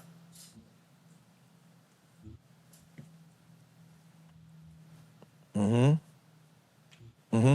not just an American issue. This becomes a supply chain disruptor. Because what happens is, like a company will buy something from one company. So think about this, America will make a part here, ship it to Canada, get some of it done in Canada, shipped back here and ship it somewhere else and get it back here. That's the supply chain. All of the things, so the supply chain equals everything that is necessary to make one thing come into place. Right? Supply chain. In order to get a car made, you may get a doors made in America, you may get the windows made in Canada, you may get the tires from Japan or China, and you may get the parts from, I don't know, Korea. That's the automobile supply chain. So what happens now is this becomes a supply chain issue which affects the whole world. But we show the map, and there's still a lot of countries back in America, leaning on America. So think about that. But that's what I said. I think, I'm not gonna lie, Malik, I think people are just on the side right now. Again, they came out with a thing today and said $7.7 trillion of money is on the side. Let's go. You got a question? Yeah. Wait till this, I'll get you. Hey, my Trapper family. What's up, Trappers Anonymous? What's up, Patreon? What's up, Trap? What's up, Jose? I just want to jump on and thank every last Trapper for all of your prayers, all of your positive words, all of your motivation, the daily check-ins. You guys have no idea how far that goes and how much that means to me or to anyone going through something with their loved one. As you guys may know, 3 weeks ago, my mom had a sudden heart attack. And by the grace of God, she is pulling through. She is out of ICU. She is in a regular hospital right now on the road to recovery. Okay, so I definitely thank everyone for everything that you've done, everything that you've sent, and we are coming back, okay? I do have a question for 1-800-TRAPPER, okay? So Trap, as you can imagine, for the last 3 weeks, I've been in the hospital surrounded by all kind of brand names, all kind of companies, and it made me think. You know, a lot of times we kind of sleep on the medical sector with a lot of companies. So being that I've been seeing all of these companies in the hospital on equipment, different things like that, I wanted to know off the top of your head, what are some of your favorite companies in the medical sector? Peace out. See y'all later. First of all, let's just... First, she ain't playing with y'all. Y'all see what she came through with. The wet and wavy, the wet baby and wavy, hairs. the wet and wavy, cheeks popping, cheeks popping. right? Jeez. Smile, punching us down. Energy. Yeah, You know what I'm saying? Yeah. Yeah. That's my girl, that man. And here's the crazy part about, like, in person, she got the same energy, dog. She's so like lovable in person, bro. Like her energy, her daughter energy, so good. When we got the billboard, she was rocking out with us, you feel me? So being in a chat with me. Man, we love Tori, man. We love Tori, man. You know, we've been praying for her. You know, the chat don't be the same when she ain't there. You know what I'm saying? I saw people like, man, where Tori at? She back? We love Tori, man. We love you, Queen. And I want to say this, she think like a trapper. You in the hospital doing what you doing, and you like, hey, hold up. Let's see who made this. So Striker is a good one. Thermo Fisher. Go to this ETF called IHI. It's the medical device ETF. It's a medical device ETF. That's actually how I learned about Eli Lilly. That's how I learned about Eli Lilly. Abbott Labs is in there. Yep, so go to that. Go to Medtronic, another good one. Medtronic is a great one. Medtronic is a great one. But go to that ticker symbol, IHI. I remember owning it for like 3 years. That's how I actually learned about the medical device industry, which is actually, you're right, it is a sleeper. It's one of the ones that I actually really, really like. So check that out, IHI, and you'll find some great companies up in there when it comes to medical device. Damn, I can't think of this company name that do the catheters. Oh, man. Yeah, they sleepers. Yep, so check that out. Great job, man. Let's go, what we got? That's it? Oh, man. So y'all asked for it. We got 3 hours, was it? Got 3 hours, man. And people told me today, they said, Trap, if you don't give us 3 hours, dogs, we gonna fight. And still got 5,200 in here. And I ain't wanna fight. I ain't gonna lie. I come off a plane. Right off the plane. I was tired. You know? I mean, I ain't gonna tuck my tail, but I could be diplomatic and give the people what they want. You know what I'm saying? Listen, man, first of all, again, man, we love y'all. We appreciate y'all so much, man. But I think this is an amazing time for us. You want to come to join the Patreon, man? Come join us, man. You know, we gonna keep learning. We gonna keep getting better. I know for sure we gonna be good. You know what I'm saying? I ain't gonna force nothing at all. You know what I'm saying? My goal is to help us make money. You know, we did. I've been wide open and saying, you know, I lost some bread, yo. You know what I'm saying? We lost some bread. Man, somebody got so aggressive with me, bro. A woman. Bro, she got so aggressive with me. Yes. On my live. On a live, though. And I was just like, Queen, but here's the thing, though. I was like, Queen, I get it. I get it. It ain't easy. It ain't easy to lose some bread, you heard me? You know what I'm saying? So, and I get it. I understood it. That's, you know, sometimes, you know, for me, somebody asked me the other day, they said, Trap, dog, like, matter of fact, it was Zell.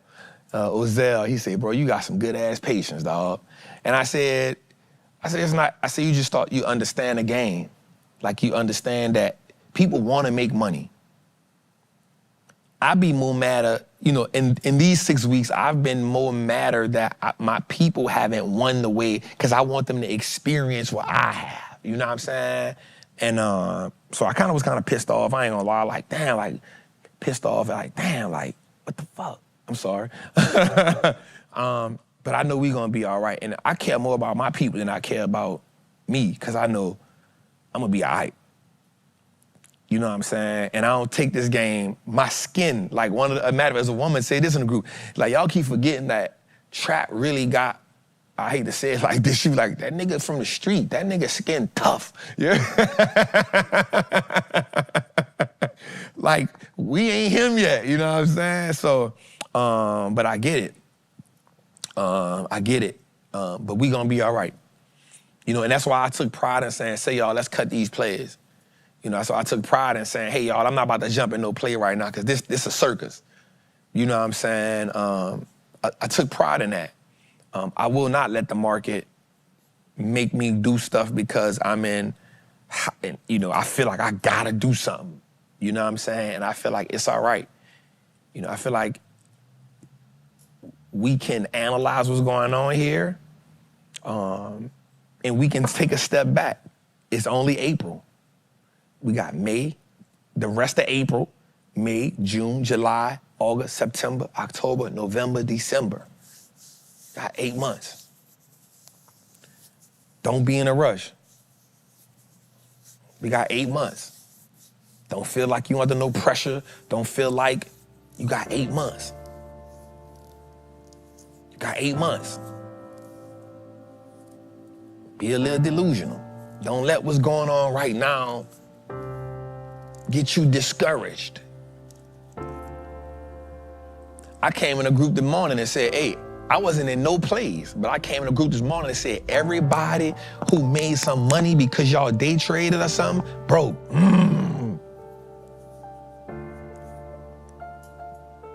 We put them puts in because I want my people to get some wins.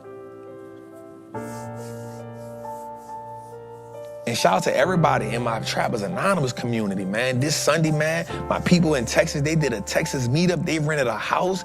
They was in there like 20, 30 deep. They stayed the weekend with each other. I'm about community building. Because, man, it's hard to build this thing by yourself, man. And I'm gonna make some mistakes along the way, but I just want everybody to know that my intentions is always good. The way I put it out there is always good. I'm never gonna tell my people do something that I ain't willing to do. I'm never gonna give my people half-ass information. I'm gonna really be on the line of fact, not truth. Like, here's the data, here's the details, and that don't always come across the right way, but I'm willing to stand in the fire for that. I'm willing to stand in the fire for that. We're gonna build everything off integrity. We're gonna build everything off truth. And we're gonna build everything off integrity. We're gonna build everything off honesty. And we're gonna build everything with good intention. I watch the market, I study the market, I learn the market. I keep getting better. I don't get complacent with what I learn. And that's how we build and that's how we grow. And the bread that I have lost,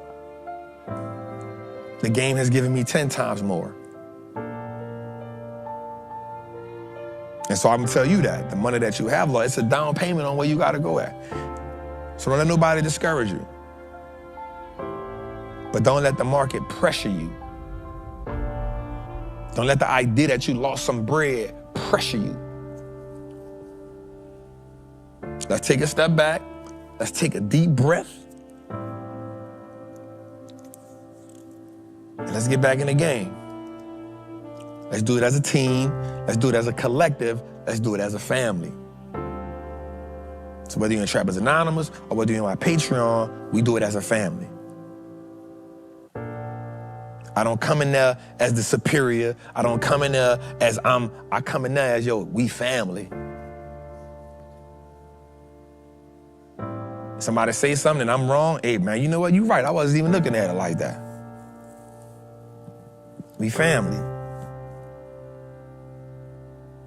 Right or wrong, we're gonna get to the finish line together. Because guess what? In my mind, I know for a fact, we gonna look back and be like, dawg, we can't do that shit together. We got that bread back together. So just know, man, I'm rooting for you. I'm in it with you. And that ain't gonna never stop, man. It's your boy, the Wall Street Trapper, episode 138. We here, y'all. Hey, man, listen, man, make sure we'll see y'all again next week, same time, same place. Listen, man, go download every episode you can on Apple, Spotify, Google. Make sure you y'all gotta go to the Wall Street Trapper YouTube. We putting out a lot of dope content over there. We putting out a lot of dope content over there. Make sure you get your t-shirts. Make sure you get your apparel. Not this one. This ain't it. Yeah, there you go, get the apparel. And man, I'll see y'all next time. Next time.